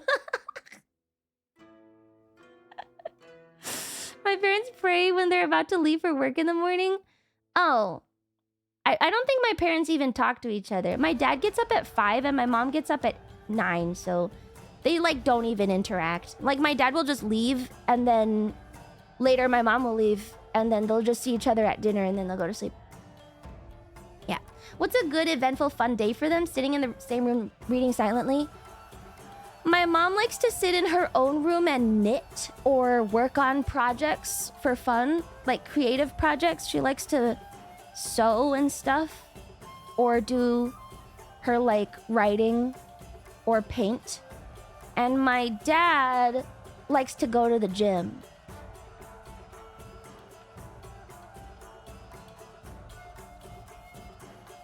That's what they do for fun. Yes. Perfect marriage. He likes to go to the gym. What do they do together? I don't think they have ever done anything together in my entire life. I don't think they've ever done anything together. They got married. That was good. Own property jointly. Yes. So she has a woman cave? Yeah, it's literally a woman cave. You know the I don't know about anyone else. Any other any other Slavic people? You guys have the big cabinet of inheritance porcelain? Anyone else have that? My mom has her big cave of inheritance porcelain. And crystal. Yeah, the fine china. I have no such cabinet. I know what you mean. Yeah, my mom's got one of those. It's going to my sister. I think I'm getting it. I am the girl, so that makes sense. What are those weird egg stones? We do not have a Fabergé egg, but we have some other precious things. Not a Fabergé egg, but some other things like that. Can you split it with the brother meat? No, Starbro's probably gonna get the house. Yeah. If a generational of that is just a file. I think Starbro's gonna get the house. I don't need it. It's fine. Starting to realize I want nothing to do with it. Mine got smashed. No! Don't forget the creepy dolls. My fucking mom put the creepy doll in her bedroom. I don't know why she did that. She has like this bench in her bedroom and she put the creepy dolls in the bedroom. So every time I went to go see her, I would have to walk past the creepy dolls and it upset me every single time. Like every time I had to walk by it, I was like, fuck, why? And then I'd have to keep going. So frustrated. Why did she do that? She has a bench there with the dolls on it. Literally put the doll in the chair. I do not enjoy that. To keep you coming in and bothering her at night. Maybe that's what it is. Matryoshka? No. It's like one of those like really nice dolls. Yeah. It's not a matryoshka. We have those, but the really nice, like they've got like porcelain faces and they're like painted and they've got those like crazy clothes. And those. Hate those. I do not enjoy them. They don't have to show each other love. If they know they love each other, ain't that enough? I think my parents are just the way that they are. And if you ever wonder why I turned out the way I did, maybe you shouldn't be so fucking surprised. Because this is what it was gonna be from the beginning. Wait, what if those are gnomes? They're not gnomes. Nobody should be surprised about how I am. Because this is just what it's been. Show the photo of your matryoshka. Okay, I can take a picture. Anyway. But they do like kids. Are you your mother? No, I think I'm my dad. I turned into my dad. Okay. Izanagi and Izanami. My parents are a lot like yours, but I'm the exact opposite. Oh, really? Both me and my brother are like this. Okay, these are the couple founder of Japan, also twins. Izanagi and Izanami. Wait, what are the Koto Amatsukami? There are first gods that came into existence at the beginning of the universe, but then Izanagi created life, I guess? One represents life, the other death. Which one is life and which one is death? Is Izanagi life? Life. Life? Izanagi. Life? Izanami is death. Okay. Izanagi and Izanami. We're on Japanese. Yeah, we're on our animists now. Okay, these two. My god, Naruto was right! It's almost like Naruto was based on stuff that already kind of existed. It's the story of how Izanami wound up representing death. She didn't always. Oh, really? I didn't know that. We'll find out. Okay. She died in childbirth? Oh no, that's sad. Oh no.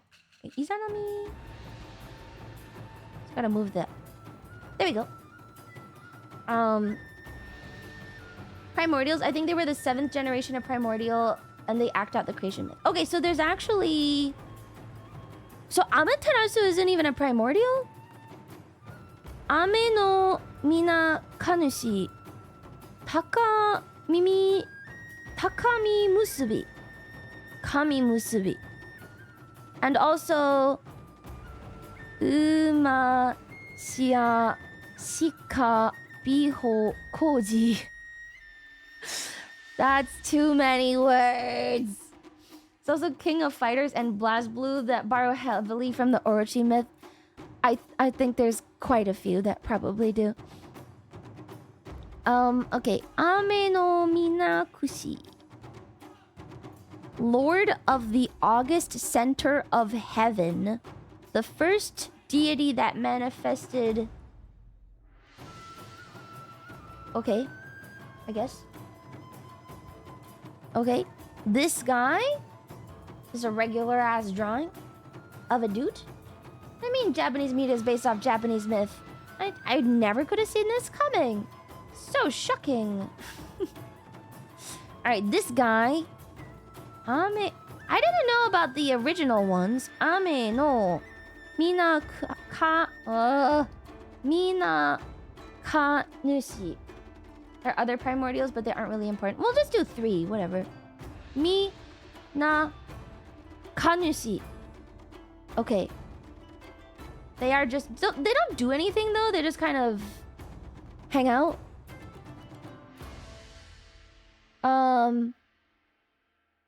Does it do anything? Is the H silent? Where's the H? There's no H. He didn't really do anything. Just... First primordial deity? It's more average than... Although, like, you don't get anywhere near as much British media based on Arthurian legend.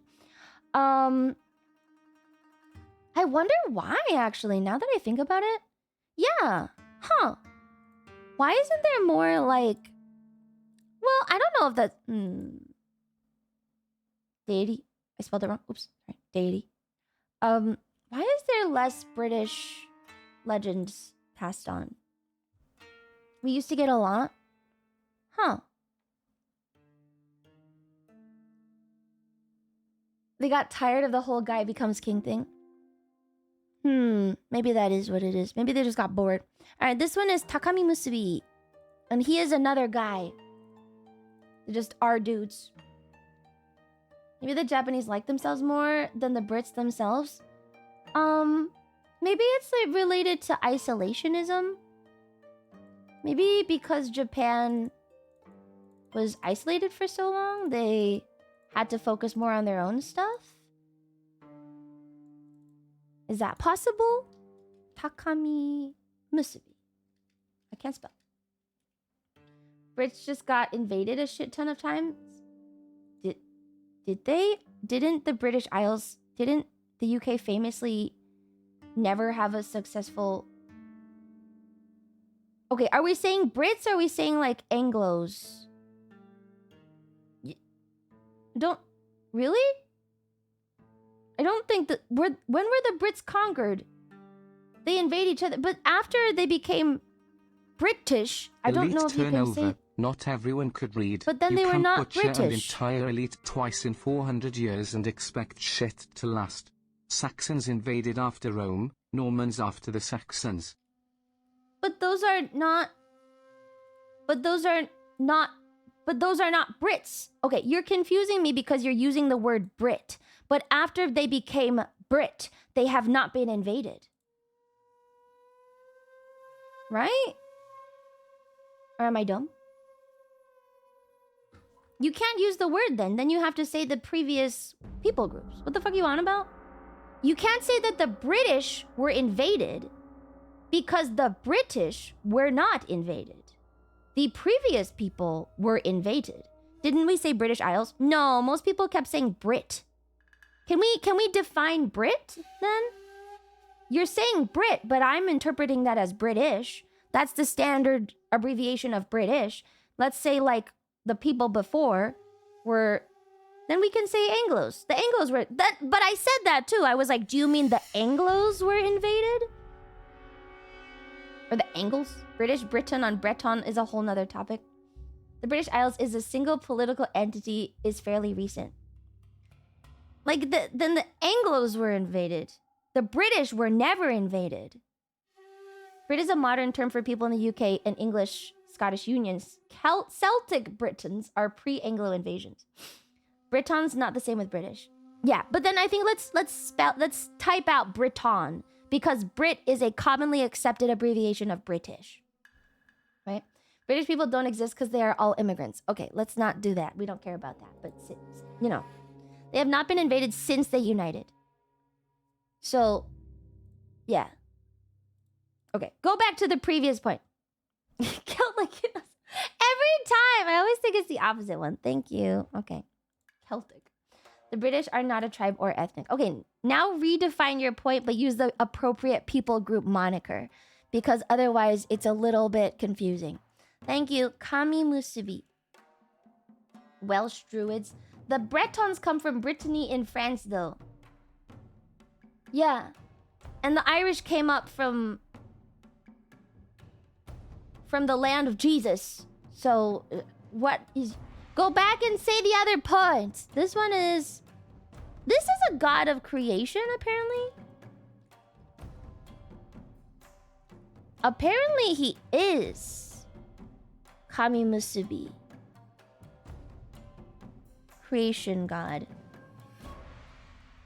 Oh, this is generative force. Okay, that makes more sense. Those island peoples hated each other. Invaders also hated them, same as many other places. I feel like we have lost the plot on this one. I think you guys have lost the plot. I will go back. Let me see if I can even go back.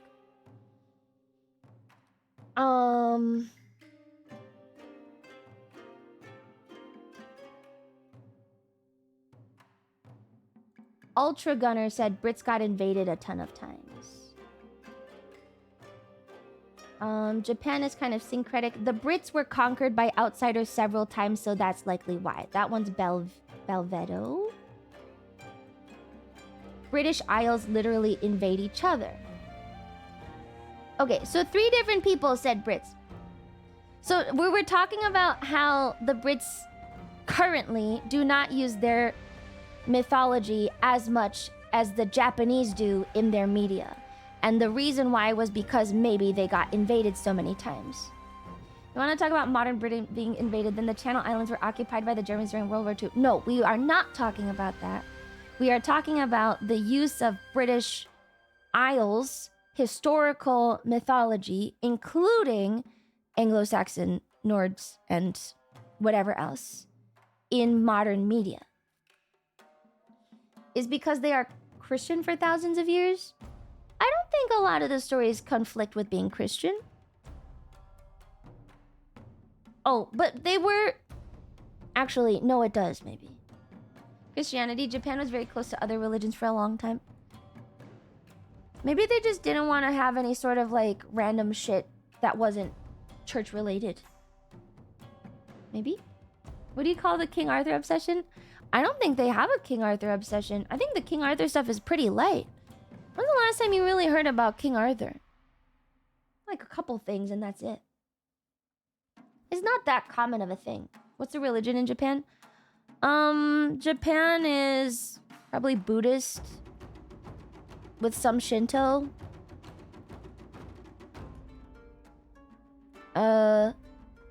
Shinto first, then Buddhism.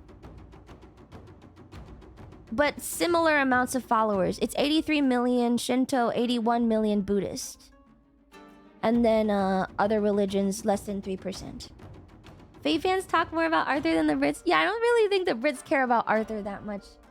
Christianity started to spread thanks to the Portuguese. They chose to close the border. They were not fond of it. The only reason they let the Dutch trade is because they were not there to preach, but to trade. I feel like that's not really related to the media discussion, but I appreciate your fact. We're still not really on the correct topic of media. Both Shinto and Buddhism are probably very mixed in as well. Yeah, Japan doesn't feel very religious at all. We need to recalibrate. I've been trying, but chat is not helping me. I've been trying. Hey guys, we were talking about the media of the British Isles specifically based on historical myths of the entire, like all of the people groups. It's okay. It's okay. It's fine. Myth Day is the day where I just do my research quietly. Okay. So Amaterasu is also... Is Amaterasu a primordial? Let's see. Amaterasu... I can't fucking speak Japanese. Amaterasu Okami.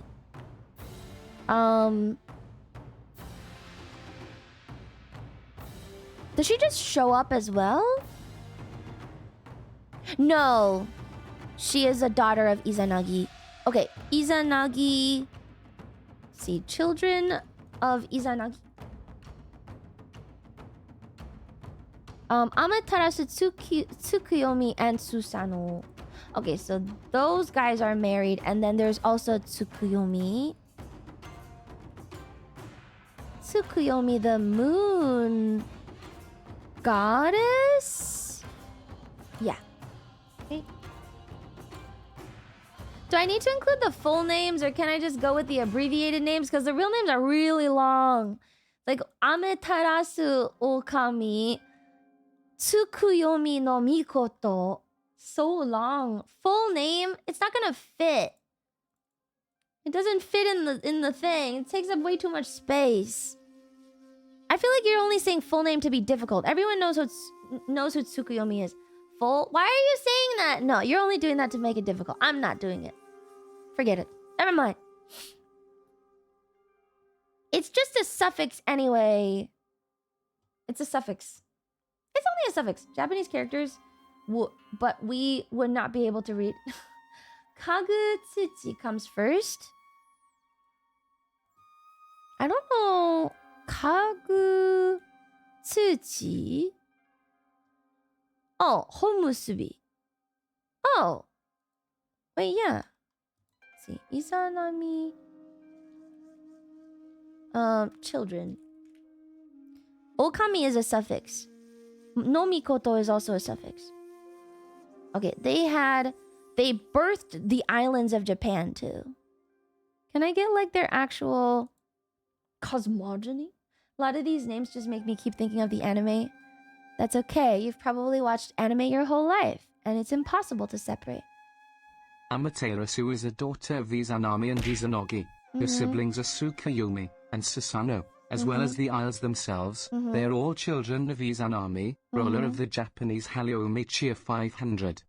But what about the fire god? Where does he come from? Kagutsuchi is also apparently from them, but not... Kagutsuchi was also born, but then he killed Izanami. So these three first, and then Kagutsuchi. It's Kasume tier. It's fine. Kagutsuchi. Is there a better picture? Kagutsuchi, god of fire. Apparently he killed her. Sucks. All right, this one is Kagutsuchi. Wait. And he killed Izanami with his birth because he is fire, I guess. Not the best son. Okay, so there were 4 kids, but this one is not very well liked. Kagutsuchi, fire. Susanoo. Oh wait, this one was Tsuku. Oh, I forgot it. Tsuku. Oh my god. Yomi. Tsukuyomi no Mikoto. Moon. Good.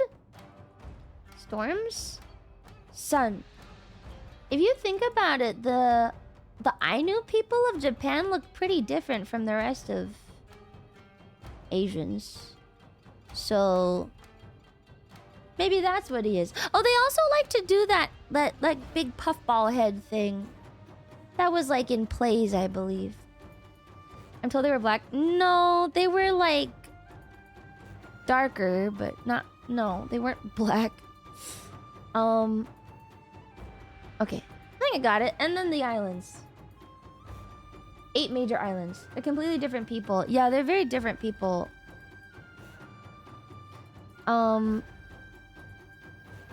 They look kind of...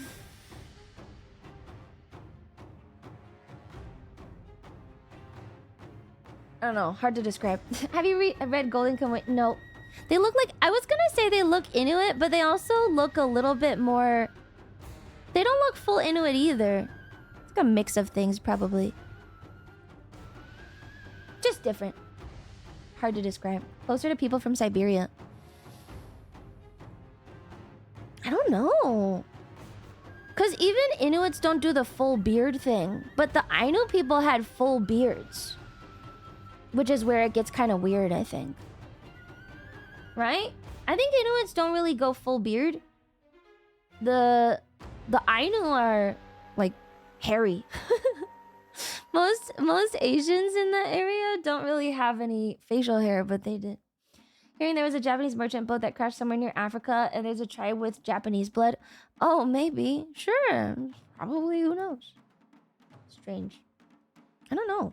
Where the Ainu come from?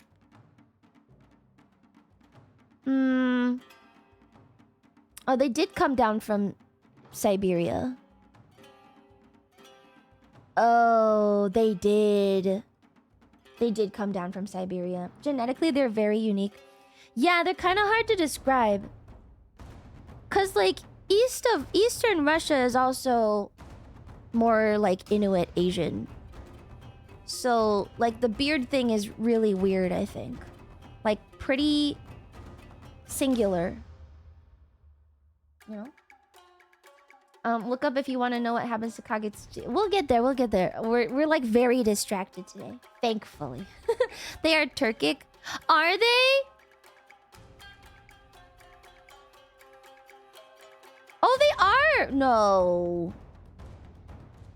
No, these are the Chinese Ainu people. They are not the same as the Ainu of Japan. There's an Ainu in China, and then there's an Ainu of Japan. The Chinese Ainu are Turkic.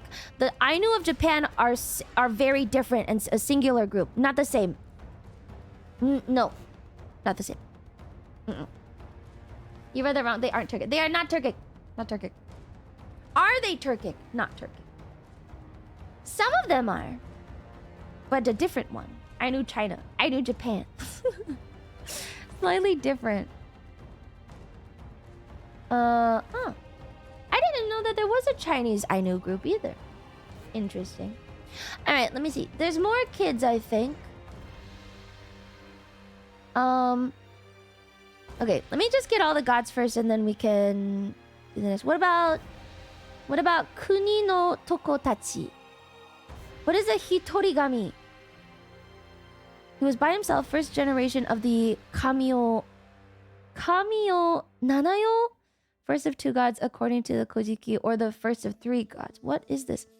Hitorigami. Weird. Who is Kuni no Tokotachi?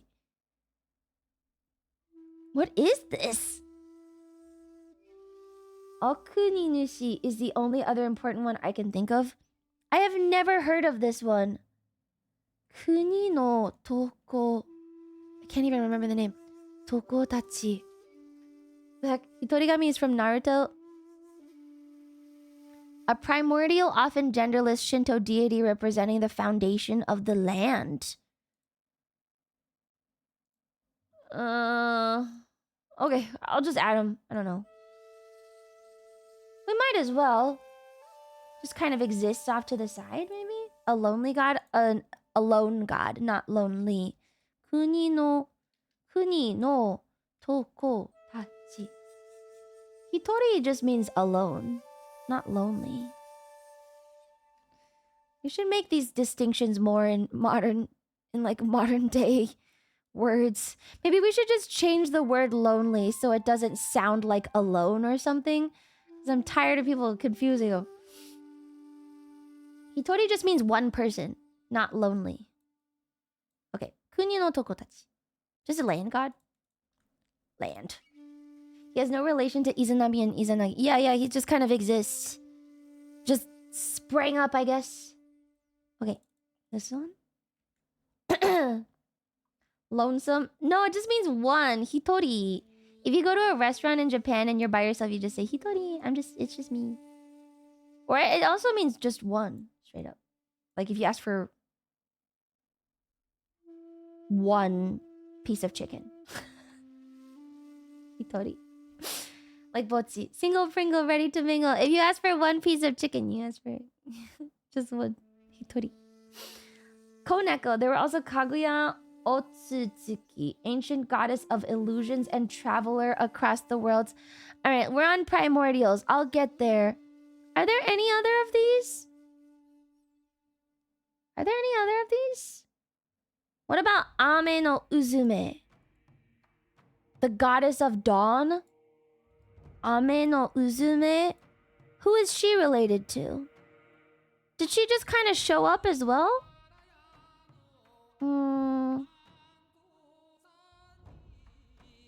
How did she come to be? Sounds like a VTuber name. Ame? I think you're just confusing that with Amelia Watson. I can't ever tell if they pick up me saying Hitori or me raising one finger after and reaffirming in the English one. Same. When you're in Japan, you want one fucking famichiki and then you hold up the finger, but you also say Hitori. It's probably the finger. It's probably the finger that does it. Freaking trying our best to navigate in Japan. They just don't bother listening. Stupid American. Get out of here. The finger always works. Just one. Hitotsu. Onegaishimasu. Famichiki hitotsu. Onegaishimasu. Next time I go, I'm not gonna hold up the finger. Yep. Like ordering 3 beers. Mitsu. Mitsu. Mitsu. Oh, hitotsu. Yeah, no, it is. Hitori is for people. Hitotsu. Famichiki hitotsu. Onegaishimasu. Hitotsu. Futatsu. Mitsu. Yotsu? I don't know past 3. I don't know past 3. I've never had to ask for anything more than 3. What's 4? What's 4 chickens, please? What is 4 chickens? I did not learn Japanese for a long time. I remember that one. Yoka! Is it? Yoka! Oh! Oh, okay. Hitotsu. Futatsu. Mitsu. Yoka? Oh! Yotsu! No, it is Yotsu. No. Yoka is for days of the month. Yotsu is 4. It's 4. It's Yotsu. It's not Yoka. It's Yotsu. Yoka is day 4 of the month. Yotsu, Itsutsu. Itsutsu. Mutsu. Nanatsu. Yatsu. Kokonotsu. That's so annoying. Why do they change it? It does not follow the numbers at all. That's so annoying. To fucking ask for a number of items in Japan, it's not even the actual numbers. You can count like 1, 2, 3, 4, 5 or whatever, and they don't even apply to the numbers. Stupid. So frustrating. I hate Japan. I do not want to go back. And for 10, 10 is kokonotsu. Or to. Oh, sorry, to. To. Still better than French. Is it? French kind of makes sense. You're missing Uma, no, that's so many names. They came before. I'm adding wait, who's Ame no Tokotachi? Do you mean Ame no Uzume? I don't think I need those.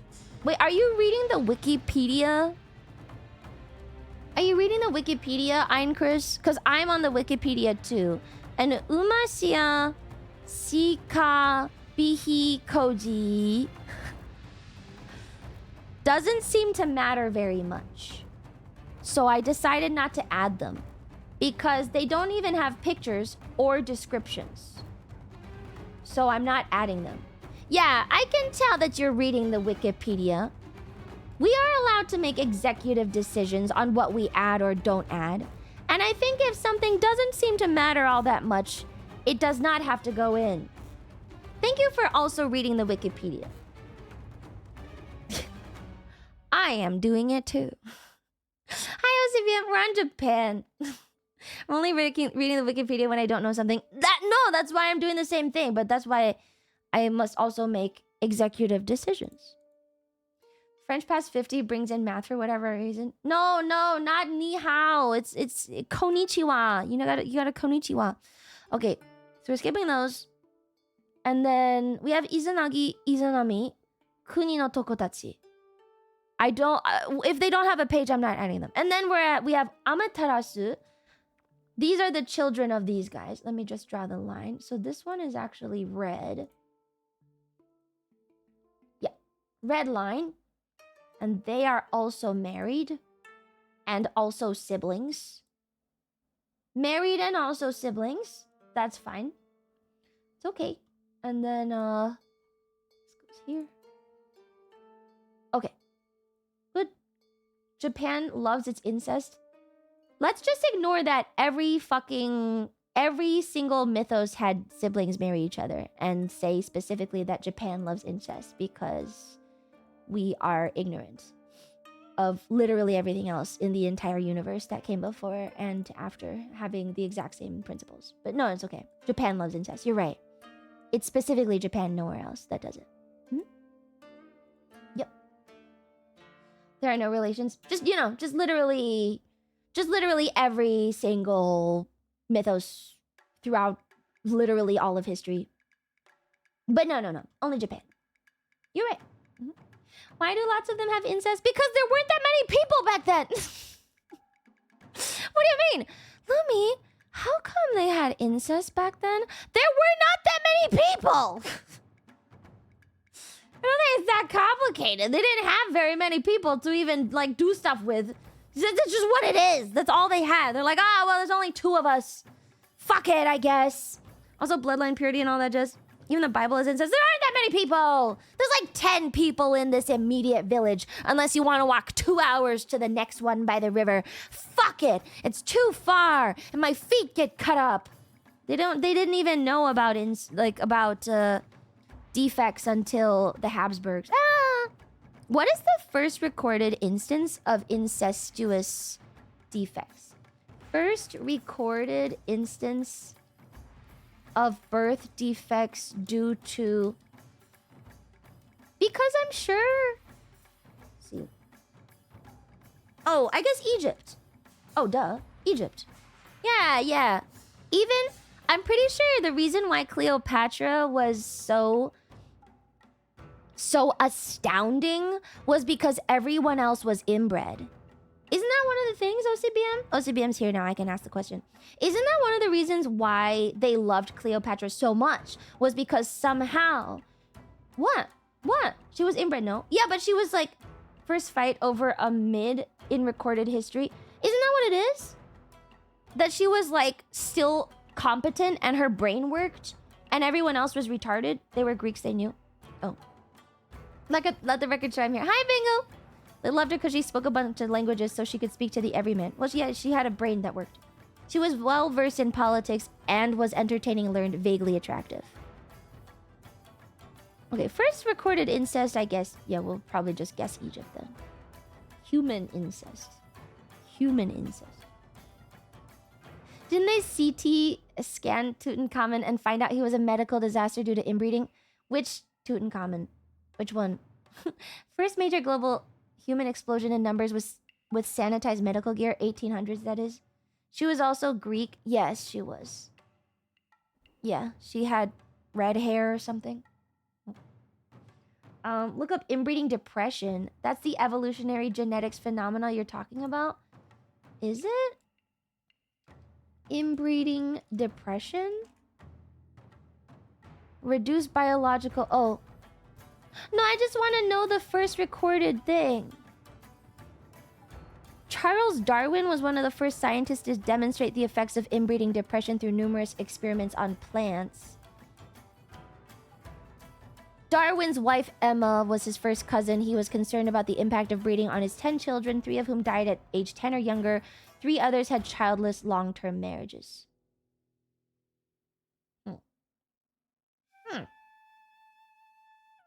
There's a Goldilocks zone for similarity?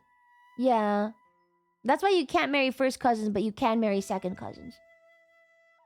I mean, when did incest become taboo?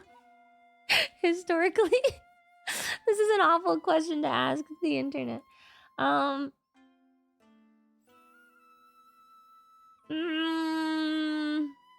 Romans did not like it. Okay. So, like, in the BCs, they were already... No. By 400 BC, it was already pretty taboo. So they must have figured this out really early. Cousin incest is only taboo in America? Oh. Church outlawed cousin marriage to break the clan structure, but I don't know if that was specifically because of defects. Okay, what is the Goldilocks zone for incest? What is it? Okay. Studies based on studies on historical Icelandic populations. A moderate degree of relatedness, like second cousins, often resulted in the best fitness outcomes, offering the most stable and social benefits while avoiding significant genetic consequences. It's still second cousins. It's still second cousins. Yeah, genetic similarity zone. It's still second cousins. So the church outlawed it, but they got it right anyway. Good job, church. First cousins marrying only raises possibility of defects by 2%. Oh. Okay. Goldilocks zone of genetic similarity in humans. Let me see. I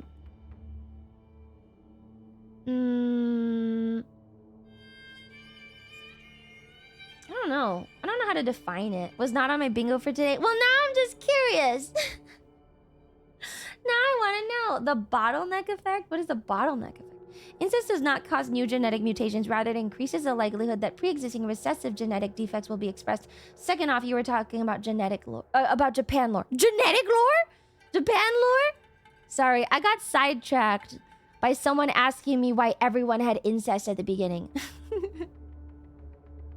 So the fairy tale of Goldilocks was about incest all along. 2 low populations. Look, there's like 10 people in a village. Honestly, there's probably only like 5. Imagine you're like born and you got your 2 parents and then they die. And then it's just you guys. And then maybe like another person comes along and then it's just you guys. And then what if you just don't have anyone else? That's it. Pretty much that's it. What else are you gonna do? Nothing. We're like, you find them? You're not gonna cross like a whole fucking like piece of like stretch of land to find a person you don't know is there. Like you might see a smoke like from a campfire rising and then sure you can go. But otherwise, you're not gonna cross that distance. You still have to live. Okay? You still have to live. You're not gonna cross that far unless you see signs. You need to see like anything. Not bang my family members. Guys, you have modern sensibilities, and that's great. But back then, they didn't know, and they didn't have really that many options. So we can't just be like, oh, fucking incest weird. It was like, that's just what it was back then. They didn't have as many people. Okay. Hunter-gatherer. Yeah, people were nomadic, weren't they?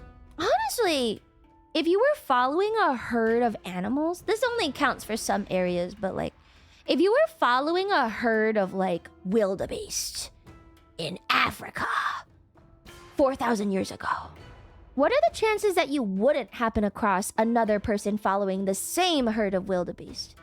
Right? Because most people probably figured out that the animals like to move. So then wouldn't everyone be following them at the same time? Right?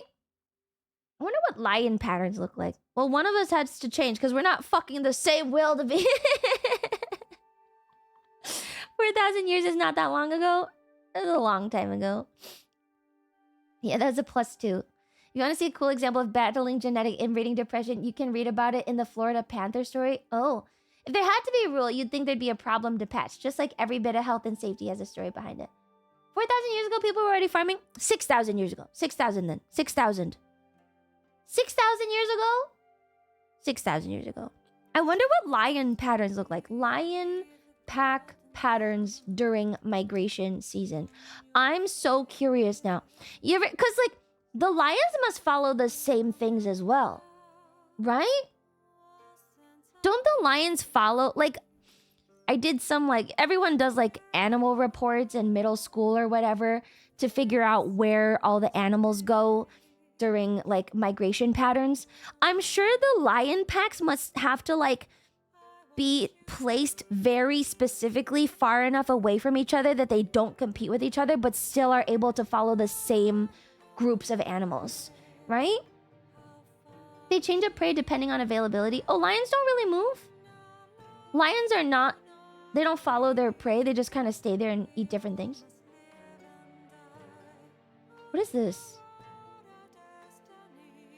This is Shogun 2? This is the end of Shogun 2.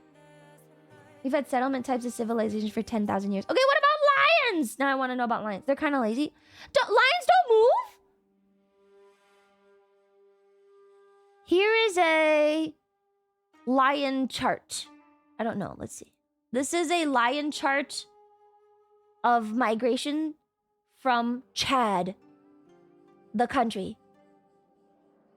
Okay. Total home range of female lions in Greater Zakuma ecosystem. Chad calculated 95% KDE kernel density estimate with dry season orange border and wet season blue border. Oh, okay. This is the lion movement patterns. Yeah, you know what? They don't really go anywhere. They just kind of hang out, don't they? Okay, bye, OCBM. Happy birthday! Oh, happy birthday, OCBM! Oh my god, how old are you now? Like 50? Ah, happy birthday!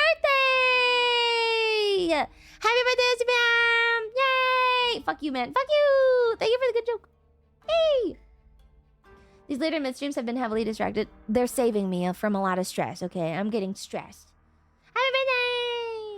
That's why the lion does not concern himself. Oh, the lion really doesn't care. Is there a nomadic animal? Nomadic hunter animal. Lions. Cheetahs. Wolves. I think they still have ranges. No, wolves will follow prey herds.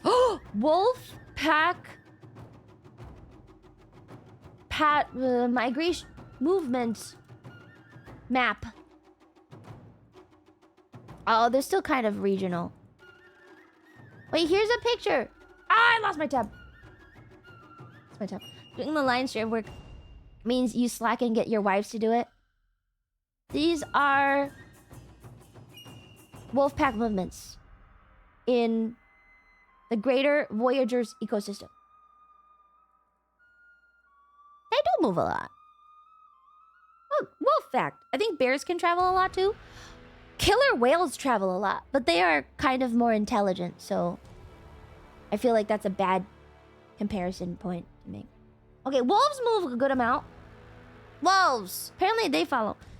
But you know what's interesting is they still stay within their individual ranges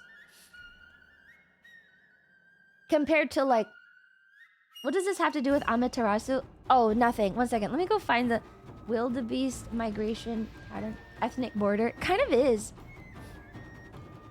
Here's the thing, right? Here's the thing. I guess everything just exists in pockets and they don't really step out of their existing pockets. Okay, so what I was thinking of was, so pretty much in the Serengeti, there's this big migration pattern, which I think is represented in The Lion King when the fucking wildebeest are running. That's their big migration. It's their yearly thing. And they do this big travel all the way up. And I thought, because what a human would do is just kind of follow them around and then just eat off the edge of the herd. And so I thought maybe lions could do the same thing. But lions do not give a fuck. And they just kind of give up once the fucking wildebeest leave. But maybe for a wolf, I mean, it's still within only a certain area. Looks like crop rotation. God damn it. How did we know that's how she learned it? I literally said wildebeest, man. Oh no, I did like a report on it. I did not learn about the wildebeest migration in the Serengeti specifically from Lion King, but it is represented in Lion King, so the validity should not be questioned by people who have not done the same research as I have.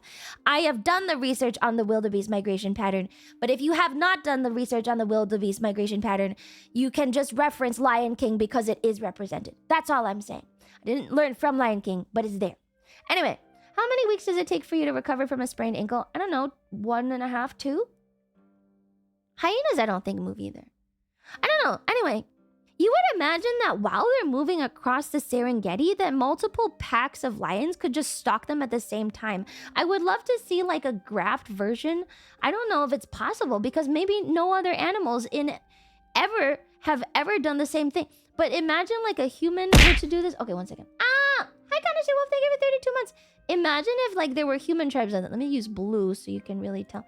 Like you would imagine that the human tribes would probably exist, like let's say at a singular point in January to February.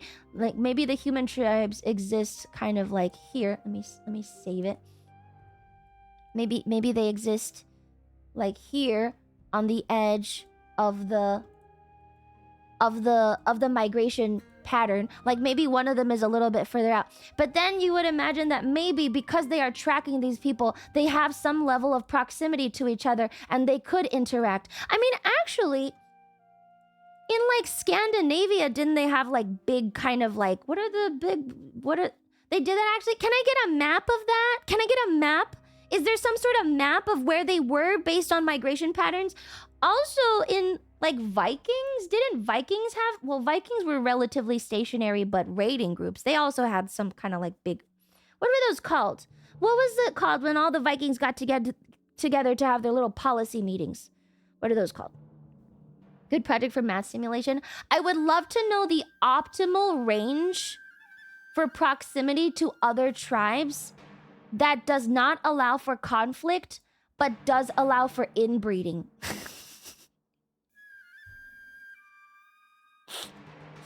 What is the optimal distance between one tribe and the next on a specific animal's migration pattern that you can interact not in a hostile way, but more in a positive and interbreeding way? Those. Cruelty? I've heard that word. What is the optimal range? Vikings were the one group that traveled the furthest of all Europeans to North America and all the way to Egypt. No, but they didn't meet in Egypt. They weren't following prey to Egypt. I don't know. Did Vikings meet in Egypt? If I am ever a professor, I will assign the project to some poor undergrad. Let me know what the optimal range is for copulation. There's a resource limit, not a physical distance limit. That's true. They need to be able to walk back. Do you think they just stayed over at the other tribe? Or do you think they saw the other tribe, hung out for a little bit, then went back to their own tribe first? What do you think? Vikings did reach the Mediterranean, but not all the way to Egypt. Like at what point do you think they turned back? Or did they realize that inbreeding was already an issue, incest was an issue, and they were creating like defect individuals, and they had to move over? They bonked you specifically over the head and dragged you back to the cave. You don't get to walk back. They don't want you to be with the other people. They hate other people. Tribalism. They do visits and party ceremony when they do them, like diplomatic missions.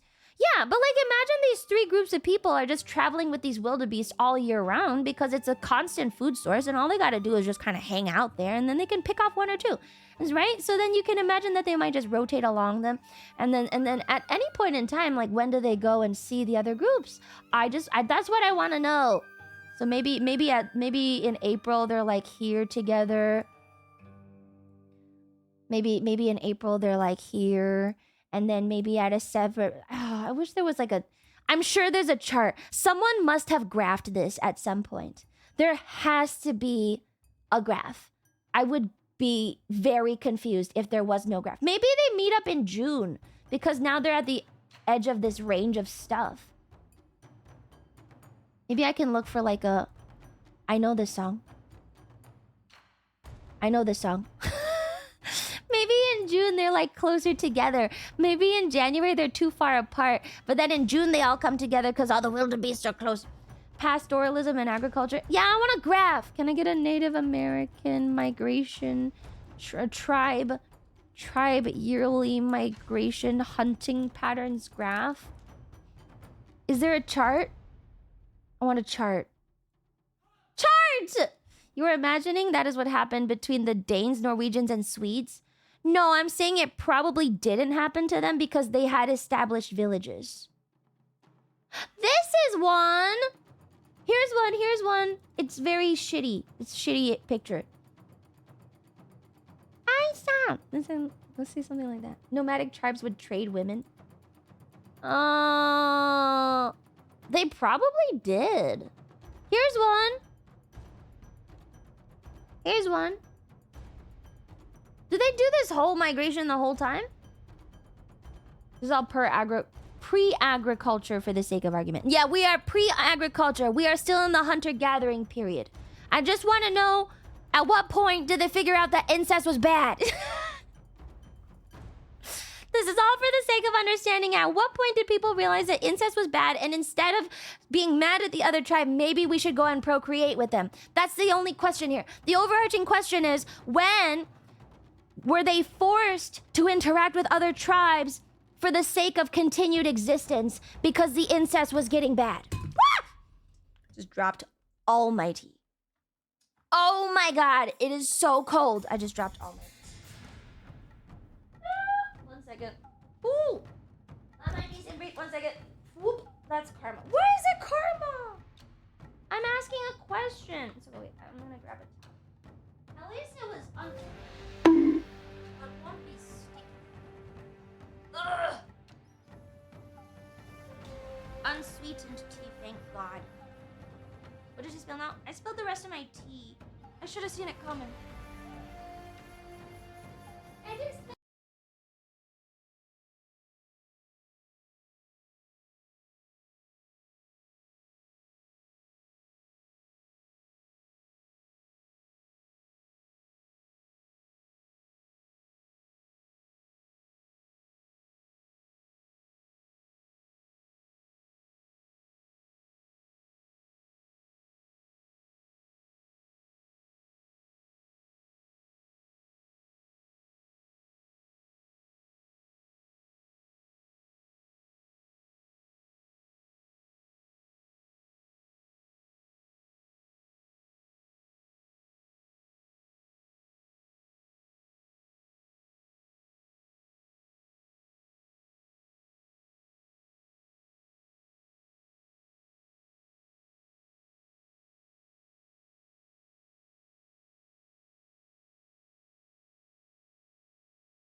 What?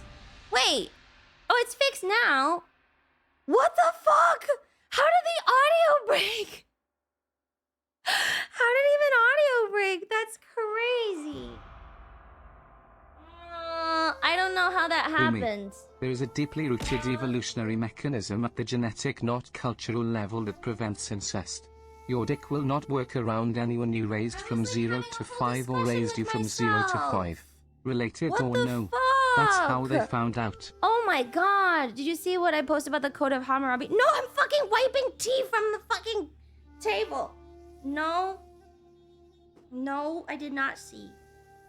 One sec. Ugh.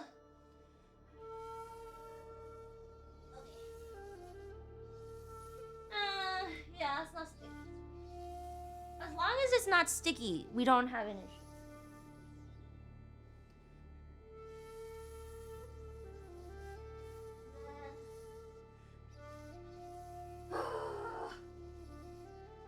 Man, what is the tea sweet? No, I literally said unsweetened. Nope, I did not say that. Even pandas don't fuck their sister. I'm sure some people did at some point. Just trying to find out when it stopped. Okay. If it helps, I think inbreeding was established before Vikings. I'd have to double check. Yeah, it was like, well, Vikings were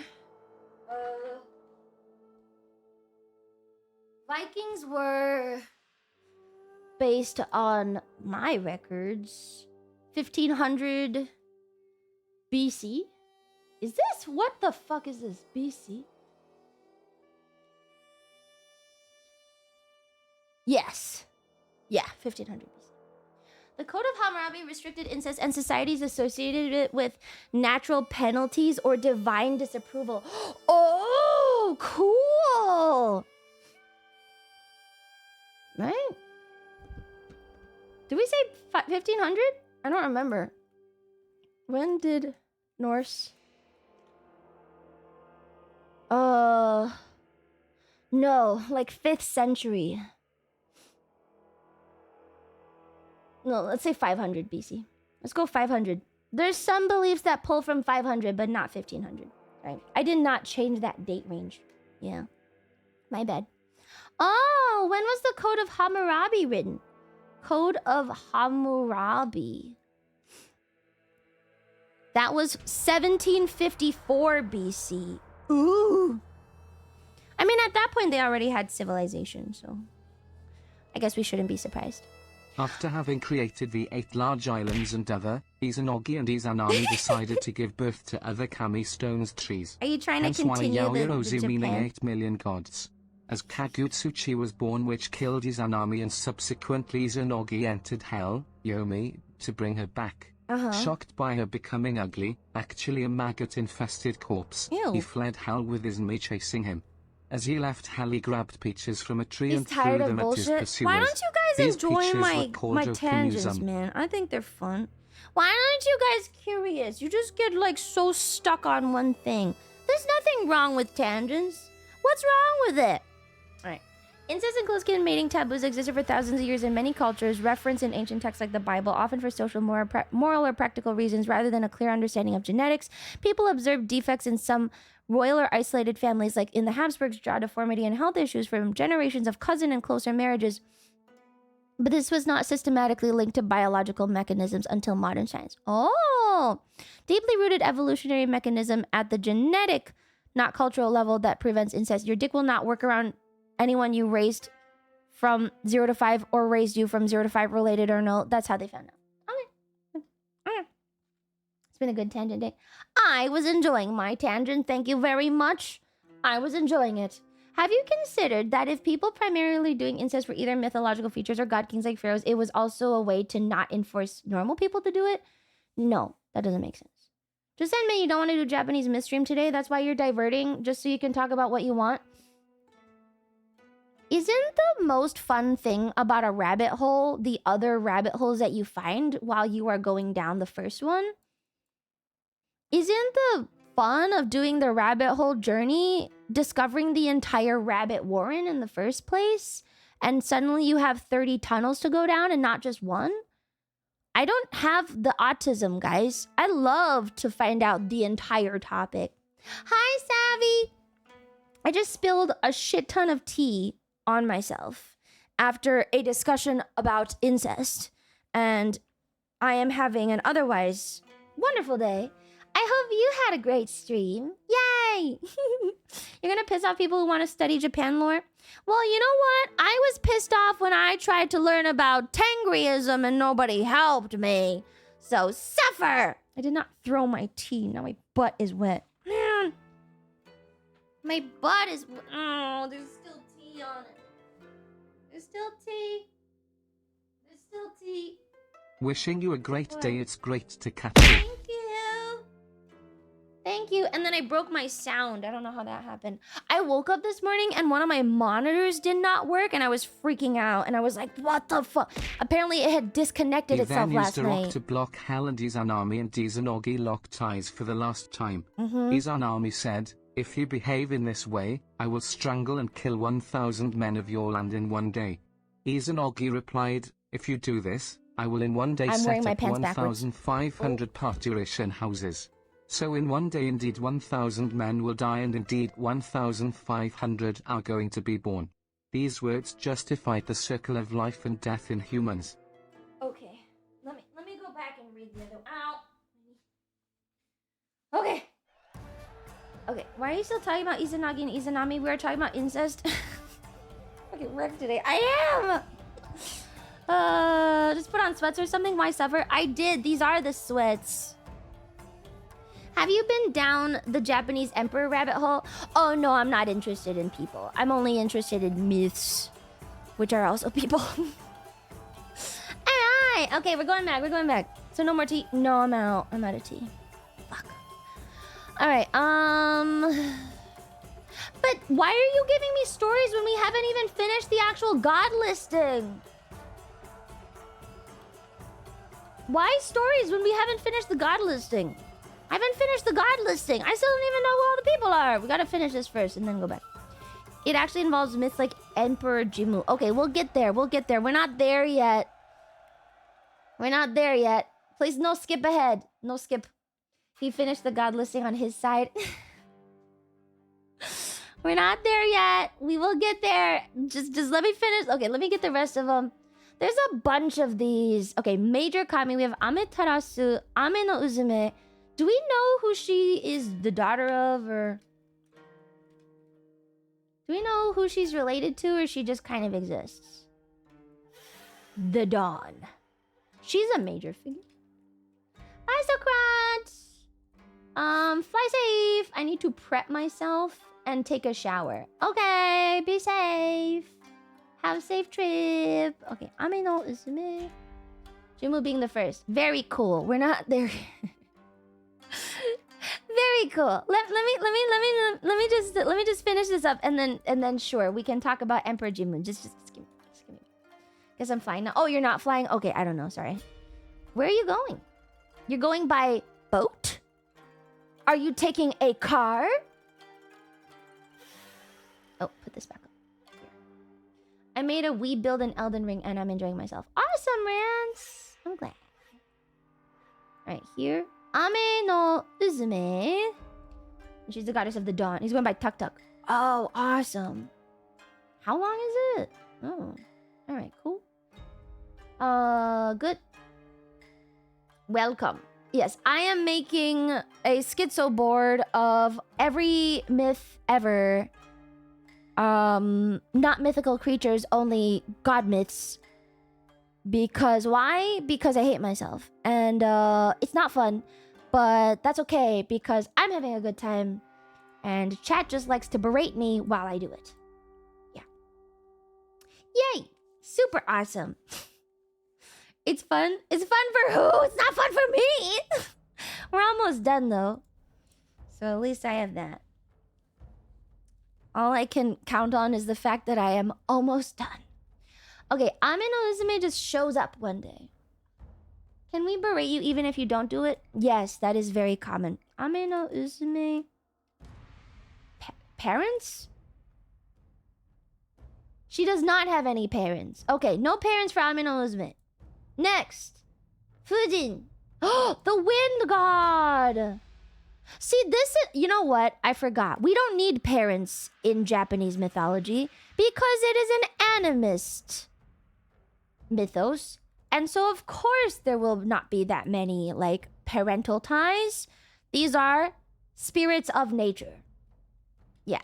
Okay. Fujin and Raijin, the wind and thunder.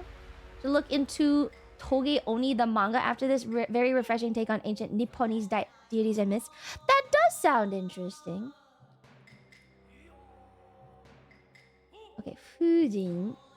This one. Okay. Yo. Okay. Japanese Thor and Loki. Are they? Wait, are they Japanese Thor and Loki? Because we can draw a schizo line. Fujin. Raijin. Are they? Sorta. Oh, interesting. Raijin is this one. Looks like this. Takemi Kazuchi is more like Thor. Oh, okay.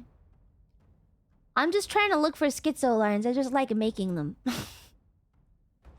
Yeah, this one's Raijin. I'm gonna make them same scale, otherwise it's weird.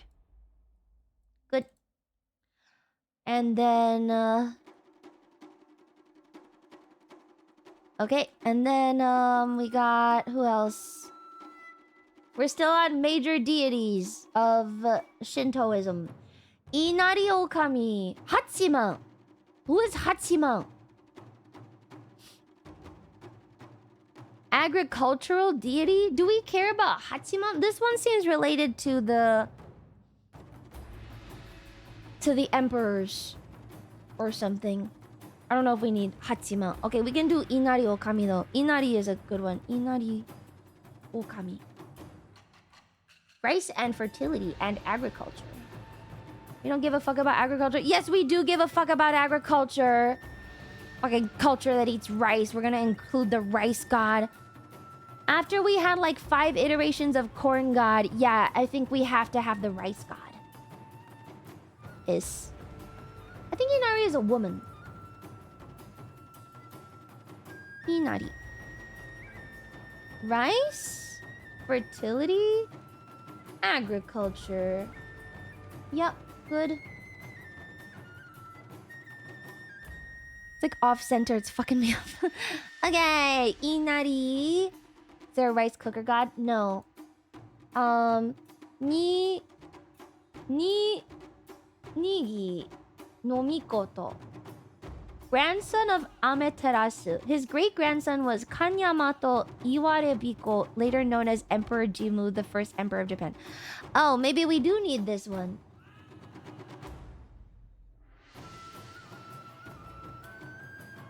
Great-grandfather of the first emperor. You can't say that. I knew that was coming. I knew that you were gonna say that. I did. I fucking saw it coming. I was like, they're gonna fucking be like, Lumi, you can't say that word. Whoa, that's their word. You're right. It's Japanese. I suppose if you did think about all this rice, corn, wheat, myths are really ingrained. Bad. No, I'm kidding. Good joke. +1. Here's Inari. Oh, sorry, not Inari. This is...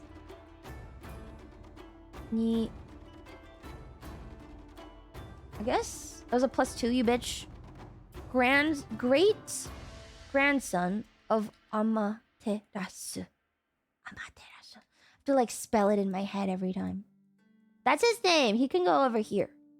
Good. Looking at the page for Kamiumi. I don't know if those are important yet. I would first summarize the part ITTS plus the purification part where the 3 sacred children are born. Then we continue after that ordeal. But we always do it this way. We always do it that way, no? We just pick out the other important ones.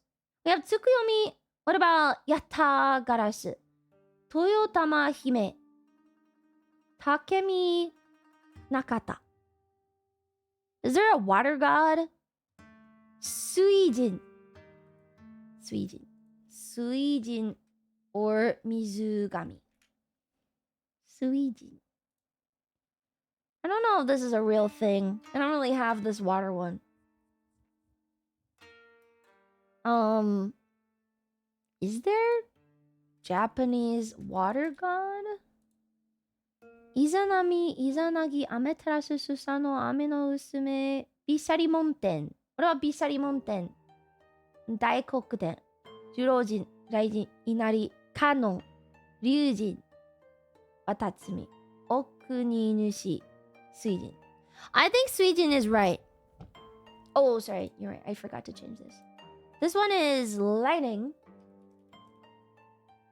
And Chris, you're reading Wikipedia same as me. Thank you. Where is Suijin? I can't find a good picture. It's kind of hard to find a good picture of this guy. I don't know why. There's like... I don't know why it's so hard to find this picture. The one from Yu-Gi-Oh! No! Suijin. But this is like a modern... I've gone with ancient, like old pictures up until now. And it's gonna upset me to use a modern picture. Why? Shinto God. Suijin. I turned 37 a few days ago. Happy birthday! Okay, well, Suijin might be a dragon. Possibly. Could be a dragon. There is no picture. Maybe this one. Oh my god, I can't even fucking find it. I hate Facebook images. Keep thinking of the TF2 map. Why? What is the TF2 map called? That is not Sweden. There might just not be a good picture. I'm just gonna go with a dragon and call it a day. Yeah, lots of water things are dragon-esque. Right?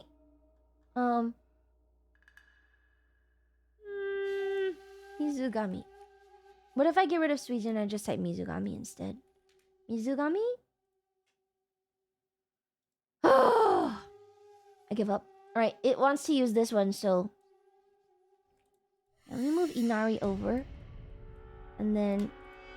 It just bothers me, okay? We have this, like, whole trend of like, little beastie guys, and then we have this thing. He's ruining the vibe of everyone else. Nobody wants you to be here. Fuck you. Oh my god. I couldn't find anything else. I couldn't find anything else. That's it. That's all I could find on the internet. Sweden. Water. It's so annoying. Oh well. It's okay. Maybe they brought him from somewhere. Okay. It's fine. And then...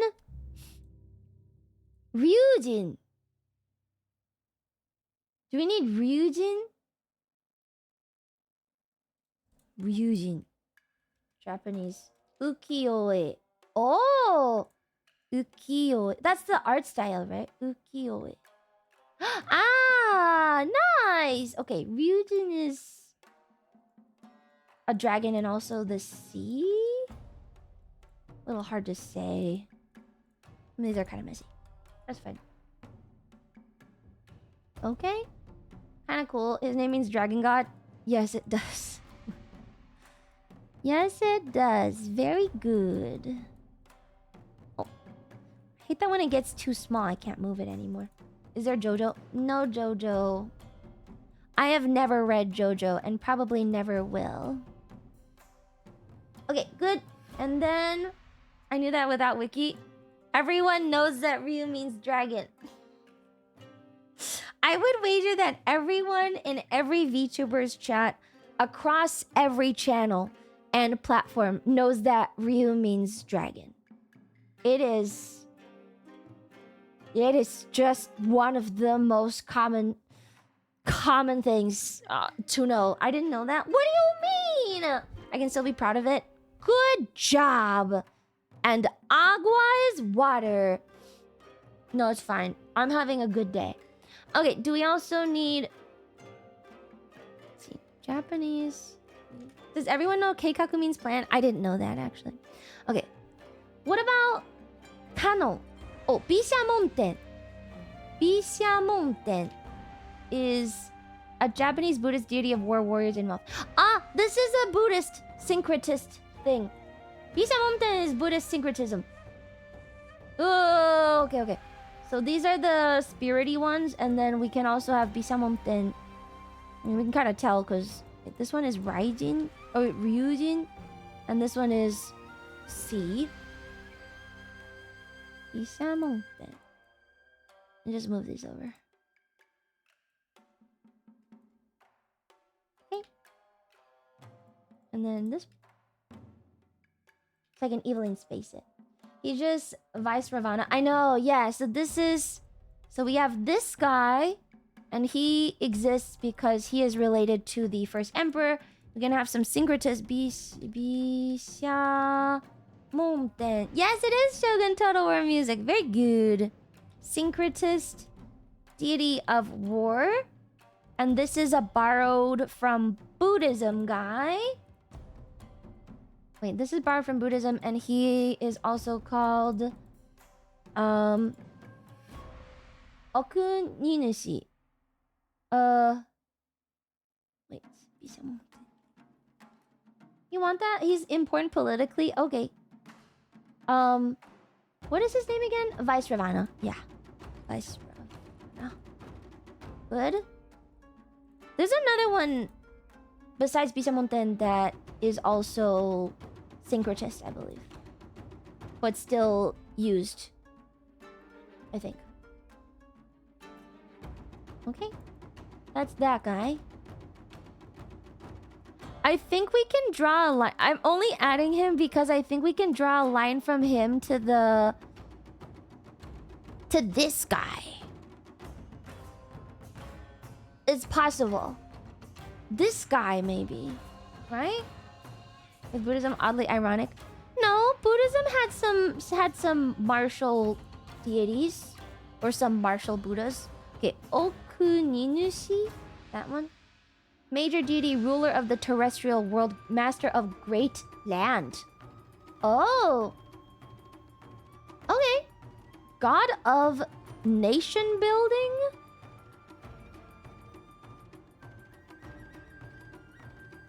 Okay.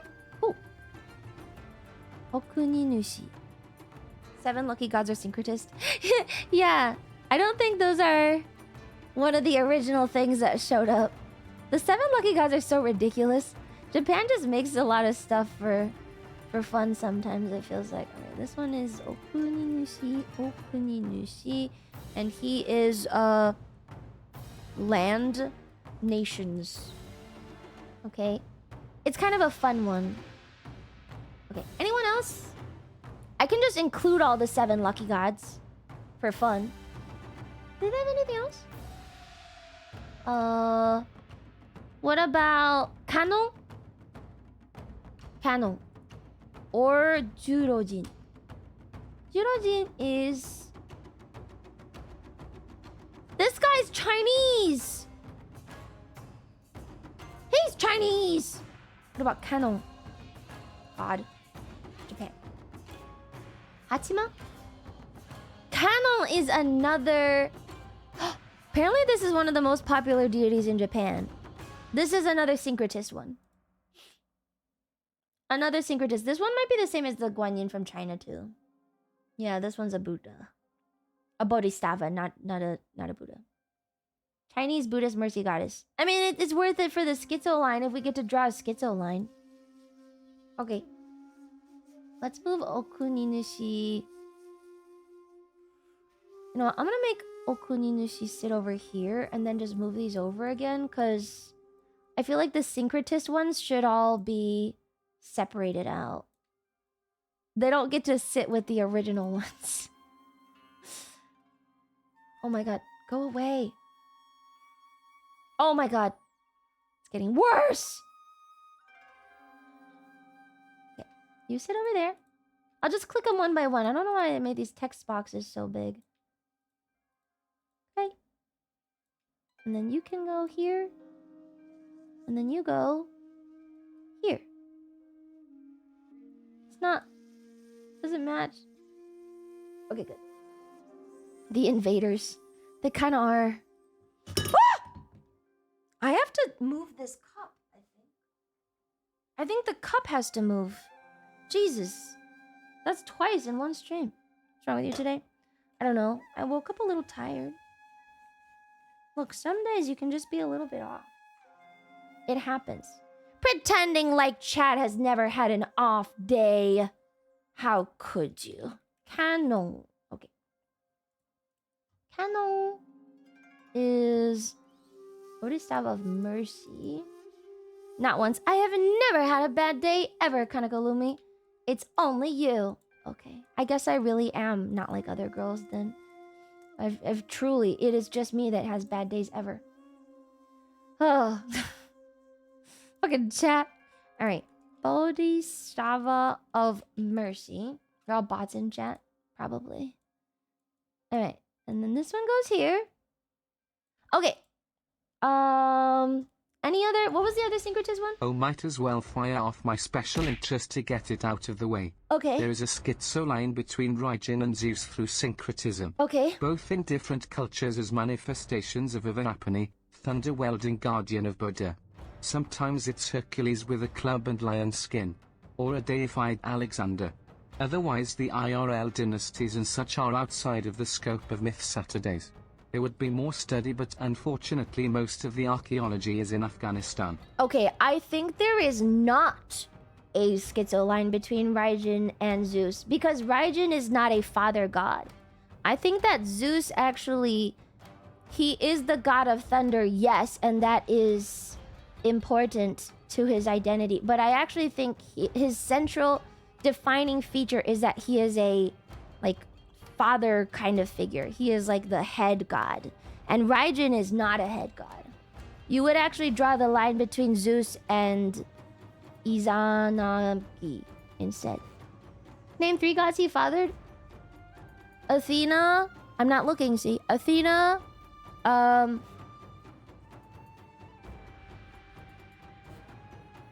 Fuck. Apollo? Artemis?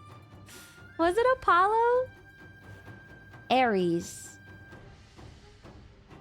Ares. Apollo, Artemis. Okay, I got 3. Fuck you. Idiots. I did it. You're so fucking horrible. Why? I literally got 3. Oh, fuck off.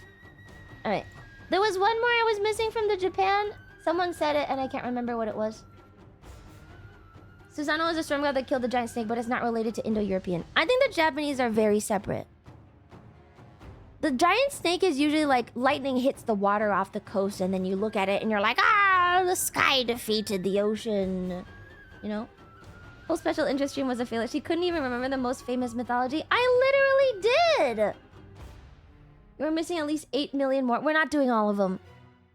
The unfortunate part of animist mythologies is that there are too many things. Yeah. Ebisu is a luck god. Ebisu? Luck god? Okay. You'd be a fascinating person to stream with, and I would never do it either, so you're shit out of luck, unfortunately. Ebisu, fisherman, and... Oh, I'll just do the whole 7 gods of fortune. 7 gods of fortune. They bring good luck. I like that they have a little boat. It's kind of fun. Ebisu is a racetrack? Yeah, Ebisu is a place as well. Ebisu. Are we gonna skip Takami's Kazuchi? That's the one I was looking for. I was like, there's someone said something about a god that I didn't add. And I was trying to remember the name, but I couldn't. Wait. Let me do this. They got a little boat. Send this. Special format for the 7 gods of luck. Yay! And they are called Shichi Fukujin. 7 Fukujin. 7 gods of luck. Great. Okay, it was Takami Kazuchi. Takami Kazuchi. Where does Takami Kazuchi go? Takami Kazuchi. He is the Kami of Kashima, god of thunder, sword god. Okay. Sure. I will add him. Shinto, I think. But we're getting into minor deities that matter less. Oh, I should actually only copy this one. We're kind of getting into minor things. Like, do these guys like play important roles in the general kind of thing? I don't know. Maybe? Sorry, your special interest does not match her special interestism wavelength. They're out of phase. I didn't make that connection. It's the art depictions. Whatever, man. If I just take Greco-Buddhism off the flowchart, no one can... I just don't think that they... You can't just match image like that, because then everyone's gonna have similar images of everything. All gods are slightly older dudes or like round, kind women. It's just what it is. That's what a god is supposed to be. It's like a person of power and wisdom. So you obviously choose the father-looking guy or the mother-looking guy. And then obviously he's gonna like have separate... There's like certain elements you can't explain. So you're gonna get a sun god, a rain god, fucking lightning. It's just, I don't know if that requires a schizo line, you know? Unless you're on Artemis. Yeah. Then you're just petty. But that doesn't require a schizo line because there's no actual connection. You can't say that Zeus inspired Raijin. I'm sure Raijin was just what's the word? Imagined separately from Zeus ever. Like, you really think Zeus inspired Raijin? It doesn't make sense. What is his name? Takami Kazuchi. Only if it's inspired. She worked herself up and lost. I've been losing words these days. Okay, lightning and war. Like, you can't say that Zeus inspired Raijin. Can you? Lightning and thunder inspired both.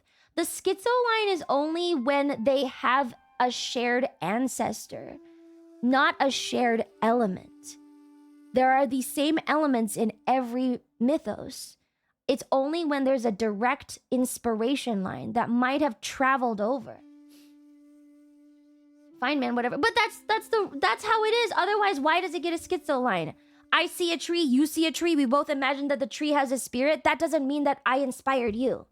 It has to be someone, like, if I see a tree and I don't give a shit, you see a tree and you see a spirit, then you tell me that the tree has a spirit, then you get a schizo line. Otherwise, it doesn't make sense. Then what's the point? Then everything's a schizo line, because everything is the same elements of the same things. Say Romans were inspired by Greek mythology. How about that? Shut the fuck up. Might as well put a light. Let's just connect all the gods of lightning then, because they're all lightning. That doesn't make sense.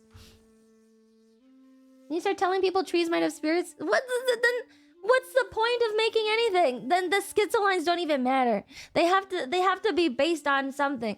It's like Pokemon. Make your own tree spirit to outdo their tree spirit. Ah! But then what are the rules? There's no point. Whatever. All right. Takami's Kazuchi God of... Okay, we're done with these, I think. I don't think there's any other major deities. I think we got them all. I think we have all of the major Japanese ones. Use a different colored schizo line for sameness. That's so dumb. Half of the, like 90% of the world worshipped fire in some way. I'm not going to draw a line to every fire deity. There's no point. Everyone looked at fire and went, whoa! It is not like a notable thing. Gods? Sorry, my S key is broken. Where's the gods? Oh, here, thank you. You should. Doesn't make sense. It would be interesting to know who didn't. Yeah, it'd be interesting to know who didn't worship fire. Probably the Aztecs, but I know that they had a hearth goddess that was not listed. Oh, Aztec, no. The Incas did not have a... They kind of don't have a fire one. I'm sure they do. No. I'm sure they have a fire deity. Because I know the Aztecs have one. So there must be something before that was at least kind of fiery. One time I tried to input, instead of shitposting, she gets this man. But do you think you're actually right? No. Like, I'm open to your point. But you have to defend it. Like, this is your thesis now. Why we should connect different elemental gods. What is the reasoning and what is the significance of connecting different elemental gods? Like, I'm open to it. Let's say that I'm completely open to it. What's the significance? He's going through a rough time. It's too sensitive. I don't know why it's doing that. Any powerful element was a god at some point. Pretty much. All right, type out your reasoning, and then explain why I should add it, and then I will think about it. Because you're pretty much asking for everything to be connected, instead of what we actually want to know, which is we're trying to prove a monomyth, not that everyone had beliefs. Zeus would be more connected to Izanagi more than Raijin. Yeah. Right? Why are we skipping Hachiman? Oh, I keep forgetting that Hachiman exists. Hachiman? Who cares about Hachiman? What even is he? I can give you an anthropological answer. Okay. Yeah, give it. Just to scroll down to the fucking save section, I'm looking at retard. Konohana Sakuya Hime, the wife of Ninigi and daughter of Oya Matsumi, great grandmother of Jima. She is also known as the goddess of Mount Fuji. Okay. I'm not adding that. Shinto god of war, archery, divination, culture, patron deity of samurai. That's...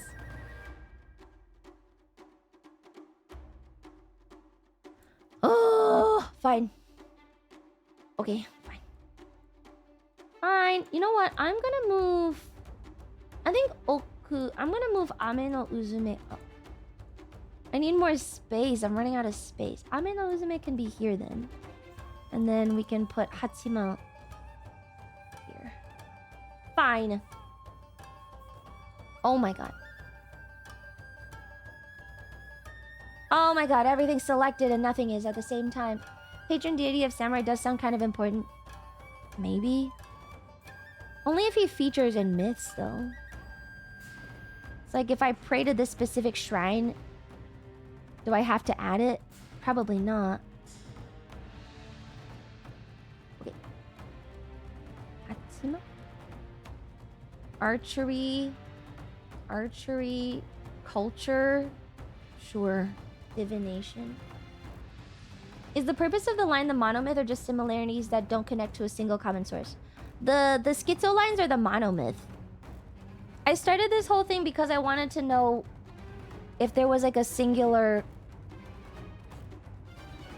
reason why something was going around everywhere and why all the structures were the same. The schizo lines are the monomyth stuff, like the actual similarities, not just elemental. Because otherwise everyone has the same stuff. There's no real difference. A country defined for 1,000 years by its warrior caste it probably doesn't care about its warrior caste. Fine. It just doesn't feature that much in the mythos, probably. I don't know. We'll see him. Maybe. Okay. So you don't need elements then because that's too common to humans. It is. It's completely 100% common to all human civilization throughout all of existence. And so, no. Why would we have to connect it? Fire is fire is fire. You're going, oh, well, this fire god is the same as this fire god. Yeah, because this fire is the same as this fire. Maybe if someone has like a green fire, then we can go, whoa, that's a different fire god because there's a green fire. Or like a plasma god. There, that's different. But like, all the fire is the same. There's just a fucking page of lines for no reason. And I still have not received a defense for this, which I'm waiting for. And I have not seen. Okay, let's go. Let's do the... Let me go back. Okay. Izanagi and Izanami. Izanagi. Izanami. Creation of life and death. It's not me making the connection. I'm going off of scholarly consensus that makes the connection in depictions in Bactrian art. That said, I am not making the claim that they are connected in a chronological sense, just that two cultures Not all fires are the synchronize. same. The fire in my heart for your SR-71 will never extinguish. Thank you. I'm glad someone still loves that thing. Just that two cultures synchronize two deities to be guardians of Buddha. Thunder Guy protects the every sucks but just chill guy. Yeah, we know him. Who is Zeus protecting? Wait, who does Zeus protect?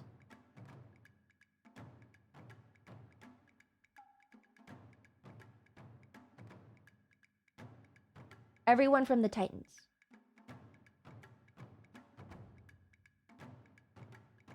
No. Wait, but now it's saying is Thunder Guy protects the every sucks but chill guy.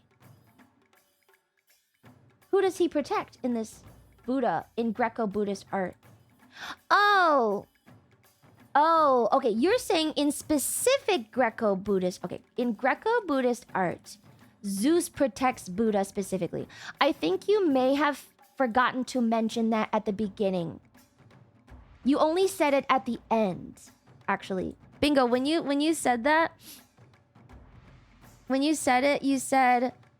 There's a schizo line between Raijin and Zeus through syncretism, both in different cultures, as a manifestation as Vajrapani, thunder-wielding guardian of Buddha. You forgot to mention in Greco-Buddhist art specifically. That's why I was really confused, because I was like, why are you trying to relate them to each other when they just represent thunder? You forgot the first thing. The only time you mentioned Greco-Buddhist was, I think, in the follow-up message, which was, forget Greco-Buddhism then. Okay. Okay, thank you. Okay, I'm sorry for misunderstanding. Well, it's kind of not my fault, but... I will add in a picture for you, because I do think that's cool, now that I understand the context. It is cool, you just missed out a really major point of it. Okay. Okay, great, wonderful. Let me just put that in there. Put that... I don't really have that much room here. Let's put him here. You did specifically ask him to be here last week for this. I did. I forgot where the image was. There. Okay. Here, I will make a separate note. Good? Okay. A separate note that in Greco-Buddhist art... Oh, let me just grab this whole thing. Sometimes you are such an ass. How am I an ass? He made an actual mistake. I told him that he was wrong based off the mistake. Once we realized what had gone wrong, I said, sorry for misunderstanding you. Let me add that because it's actually cool. How am I an ass? He copped up to it and you kept going? No? As soon as Actually, I'm the one who figured it out. First of all. And then I said, let me just add it because it's actually cool. How is that? What? She has no mercy? I did not say sorry. I did. I said, let me add that. That's pretty cool. My bad for misunderstanding. Why don't you go back and check? Because I literally said, my bad, I misunderstood you. Why don't you go back and check? Because apparently I'm an asshole because you can't hear what I'm saying. I think that counts, man. Greco? Yeah, I'm sorry. I'm not gonna fucking sugarcoat it. You fucked up and you didn't tell me something. And then I got annoyed at you. That's kind of not on me. Greco, Buddhist, Zeus. It was not my fault. It's not my fault. If you tell me to meet you at 7 and then don't tell me where and I get annoyed because I am waiting at like a fountain and you are at the restaurant and you did not tell me where to go, that is not my fault. If you do not include a major detail like where this information even goes or what it's related to, it is not my fault for misunderstanding. How is it my fault? It's not my fault. And I still apologize. It's a good thing she won't get litigious about spouse beating. That's not Zeus. Notice the cloak and olive branch club. That's Heracles. I think he mentioned that actually. He said that sometimes it is Heracles or a deified Alexander. So it could be Zeus. Okay, let's just go Greco-Buddhist. It is Vajrapani. Okay. In some syncretized Greco-Buddhist art, a version of Buddha is protected. Oh, wait. Wait, I need to rewrite this. I respect it. Wait, let me just do this. I think I need more space. Okay. I don't think you guys would respect me if I was a pushover about it either. If I just rolled over and went like, oh, my bad, I'm so sorry, I didn't see it, you wouldn't respect me either. So yeah, I'm gonna just fucking stand my ground. Such a minor note. I didn't think I'd get a full dressing now. It's not you, Bingo. It's the other people, actually. I'm not gonna just roll over, because then you guys will give me shit anyway. At least this way I still have fucking dignity. Okay. So Buddhism went to Greece through, I'm guessing, the Silk Road, right? through the Silk Road? After Buddhism reached, yes? Greece? Through the Silk Road? That's the only way I can go through, right? After, let's just cut that out. After Buddhism reached Greece? Reached the Mediterranean? Some depictions of Zeus, or sometimes Heracles, or even Alexander, protected Buddha as a syncretized version of Vajrapani, his stalwart thunder-wielding guardian. Okay, cool. Got it. Nice. Good. Yay. I think that makes sense. So this one specifically is... This... Wait. I should add like a pictured... This one is not Zeus. This one is Heracles because he has the club. Pictured Zeus and Heracles. Good. Through the conquest of Alexander into northern India, this is all in modern day Afghanistan. Oh, so this isn't even in like home turf. This is like just on the side. Oh, through Alexander. Okay, after. So this is the people that were conquered by Alexander, taking their stuff into the Buddhist. So it's the other way around. So the Greco stuff was introduced to the Buddhist, not the Buddhist to the Greco. Correct? Did I get it? Yes, correct. Okay. So after Alexander conquered parts of Africa and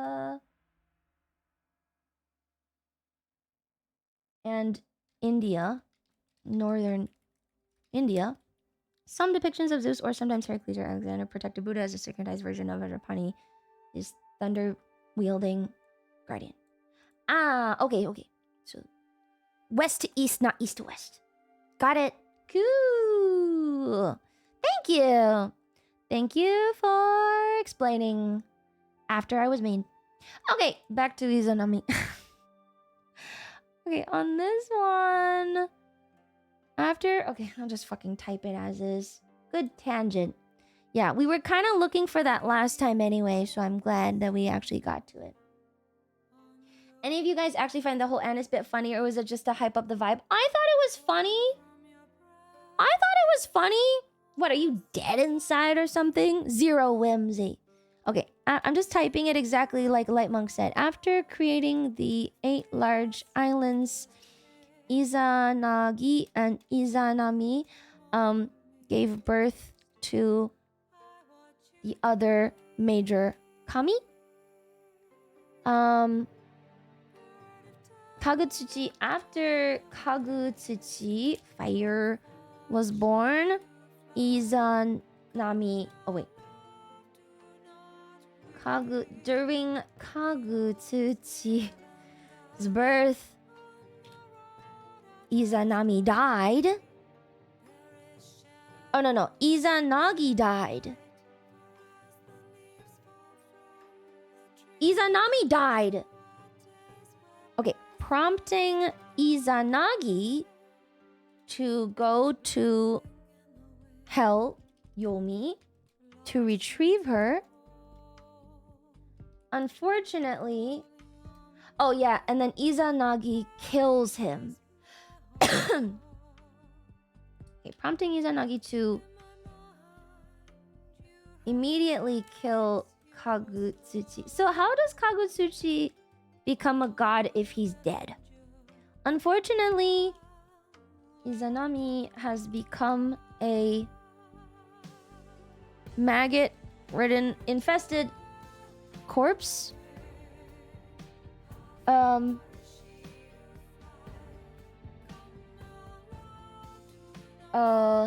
So Izanagi flees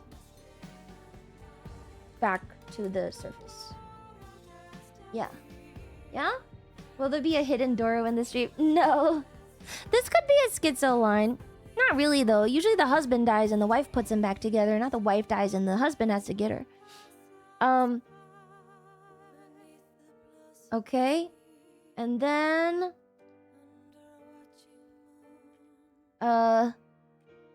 He throws peaches at her, I guess. A bit more segmented. He throws... Izanagi throws peaches at her and finally blocks her with... Oh, blocks the entrance to hell with a rock. During their last look at each other, Izanami says, if you behave this way, I'll just type it. I will strangle 1,000 men of your land in one day. Okay.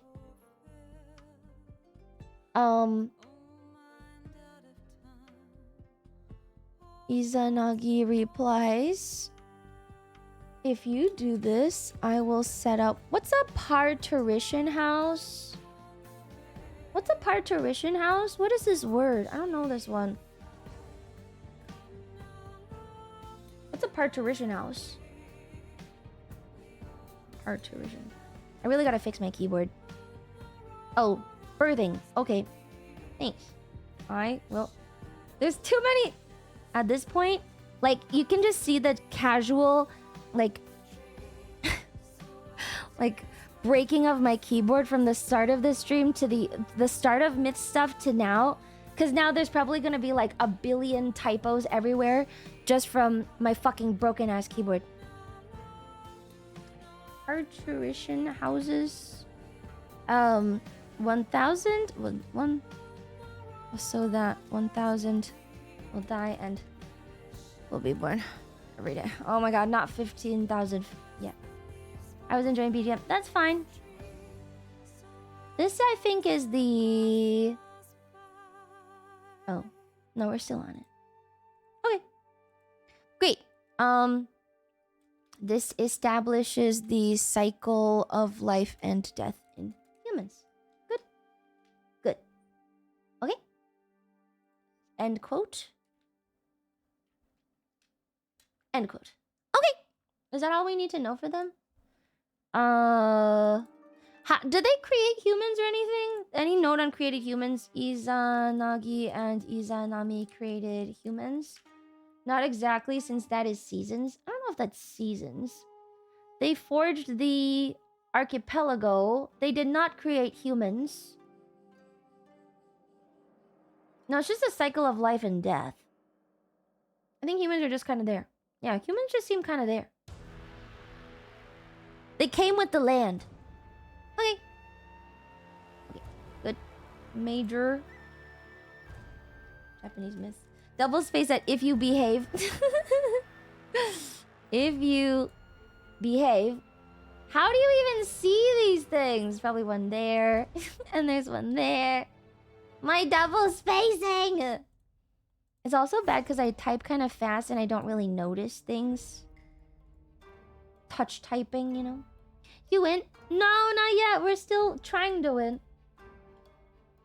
Has Lumi spelled Bodhisattva correctly? Bodhisattva! I spelled it wrong. Bodhisattva. Thank you. Bodhisattva. 1,500 and 1,000 inconsistency. That's what he said. That's what he said. He said 1,000 people will die, 1,500 born.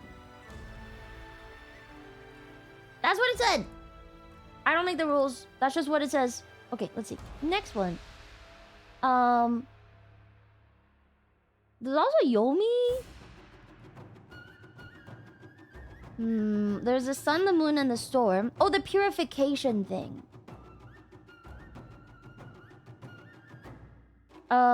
Purification. Izanagi's purification. Go to sun and moon. Yeah, this one is sun and moon then. So this one is Izanagi purification sun and moon. Wait. So these children, these three are not actually children of Izanami.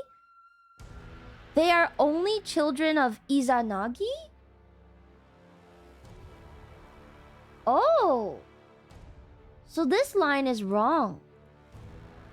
It actually goes like this. Okay. And then Tsukuyomi here.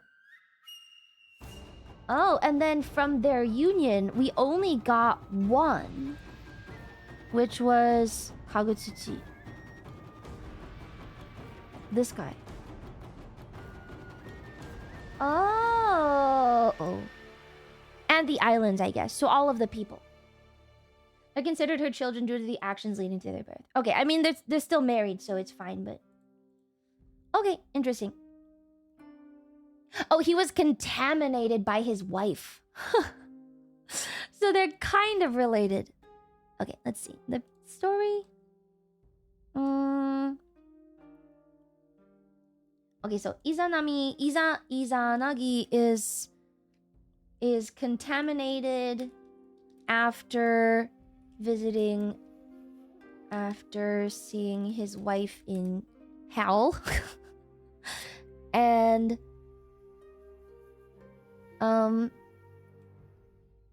and decided to purify himself and decided to perform the Shinto misogi purification on himself.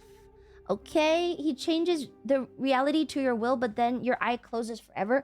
What? Okay, so he in the water of Ahakihara, he oh, wow. Okay, so he pretty much goes in the water and then all the deities spawn from him. Of Ahakihara, Izanagi washes the uncleanness away. Each stage okay, that's fine. Each stage of the purification created various new kami. Finally, Izanagi rinses his eyes and nose in the water. On washing his left eye, he creates Amaterasu, the sun. His right eye, can't spell, right eye, Tsukuyomi, moon, and nose,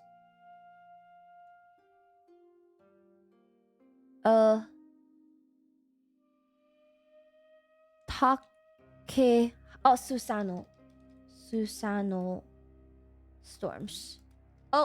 Fucking parentheses, storms. Great. Okay. Handing his daughter his beaded necklace, the Magatama, he gave her rule of heaven and the sun to his son Tsukuyomi. Oh, Tsukuyomi is a guy. Sovereignty over night and the moon. To Susanoo, Izanagi gave rule of the ocean. Okay, storms. This is also ocean. Okay, ocean. Cool. Okay, good. That's the purification. And then Susanoo gets exiled. And then Amaterasu goes into a cave. That might be a good one. Susanoo and Amaterasu seem to fight or something. Do you think archaeologists will find your work in 1,000 years and look at it as we look today on cave paintings? Maybe. I mean, I think all of this stuff is already recorded. We're past the era of cave paintings because everything now is recorded.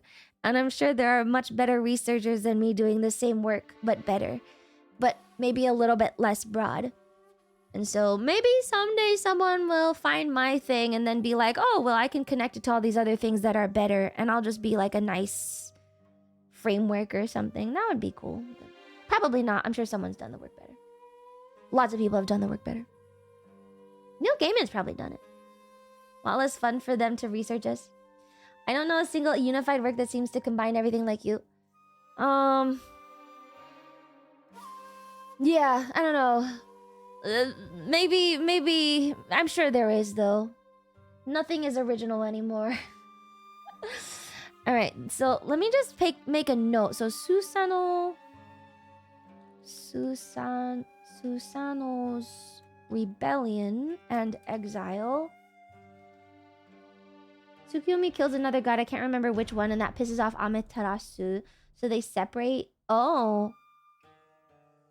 Then Susano? No. Apparently they were created separately and given separate reigns.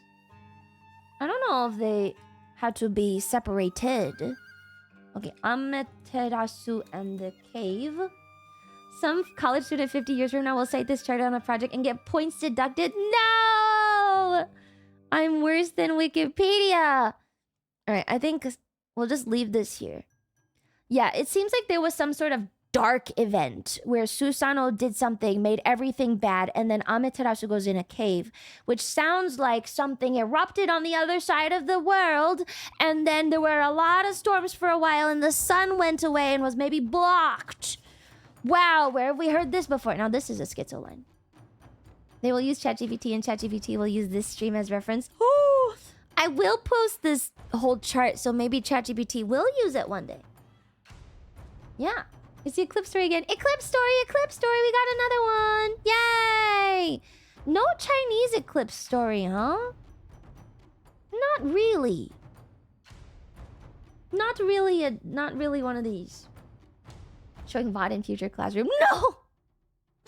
Alright, I'm gonna leave it there. I think we had a really long tangent today. It was a really fun long tangent, but it was a really long tangent. Remember to scrub the metadata when you post this? Oh, I guess you're right. Thank you. Alright, let me see. Sus tangent. It was fun. Alright, it looks like a bunch of the FaZe girls are playing Minecraft because the FaZe Minecraft server is up now. Shut the fuck up, Kaneko Lumi. So I'm gonna read Nitya because it's her server. Nitya's on, EP Sleepy is on, Pippa is on. Tenma is doing games and demos. I think she's playing her own game, which is kind of cool. Tenma is on games and demos. But the other ones are playing some Minecraft today. Congrats again on concert yesterday. It was fun. Yay, thank you. I'm just waiting for a thumbnail, and then I will put the clip on YouTube. Yeah. I will put it on YouTube. Check out Sorry Circus Model. Oh yeah, I really want to see that. I saw the debut notice and I didn't get to watch it yet. Okay, thanks for being here. Tomorrow's Strategy Sunday, we will be continuing Impossible Creatures for some silliness. Yay. More animals. Yay. Say hi to Ninja for me. Also, let me see you next time. Bye.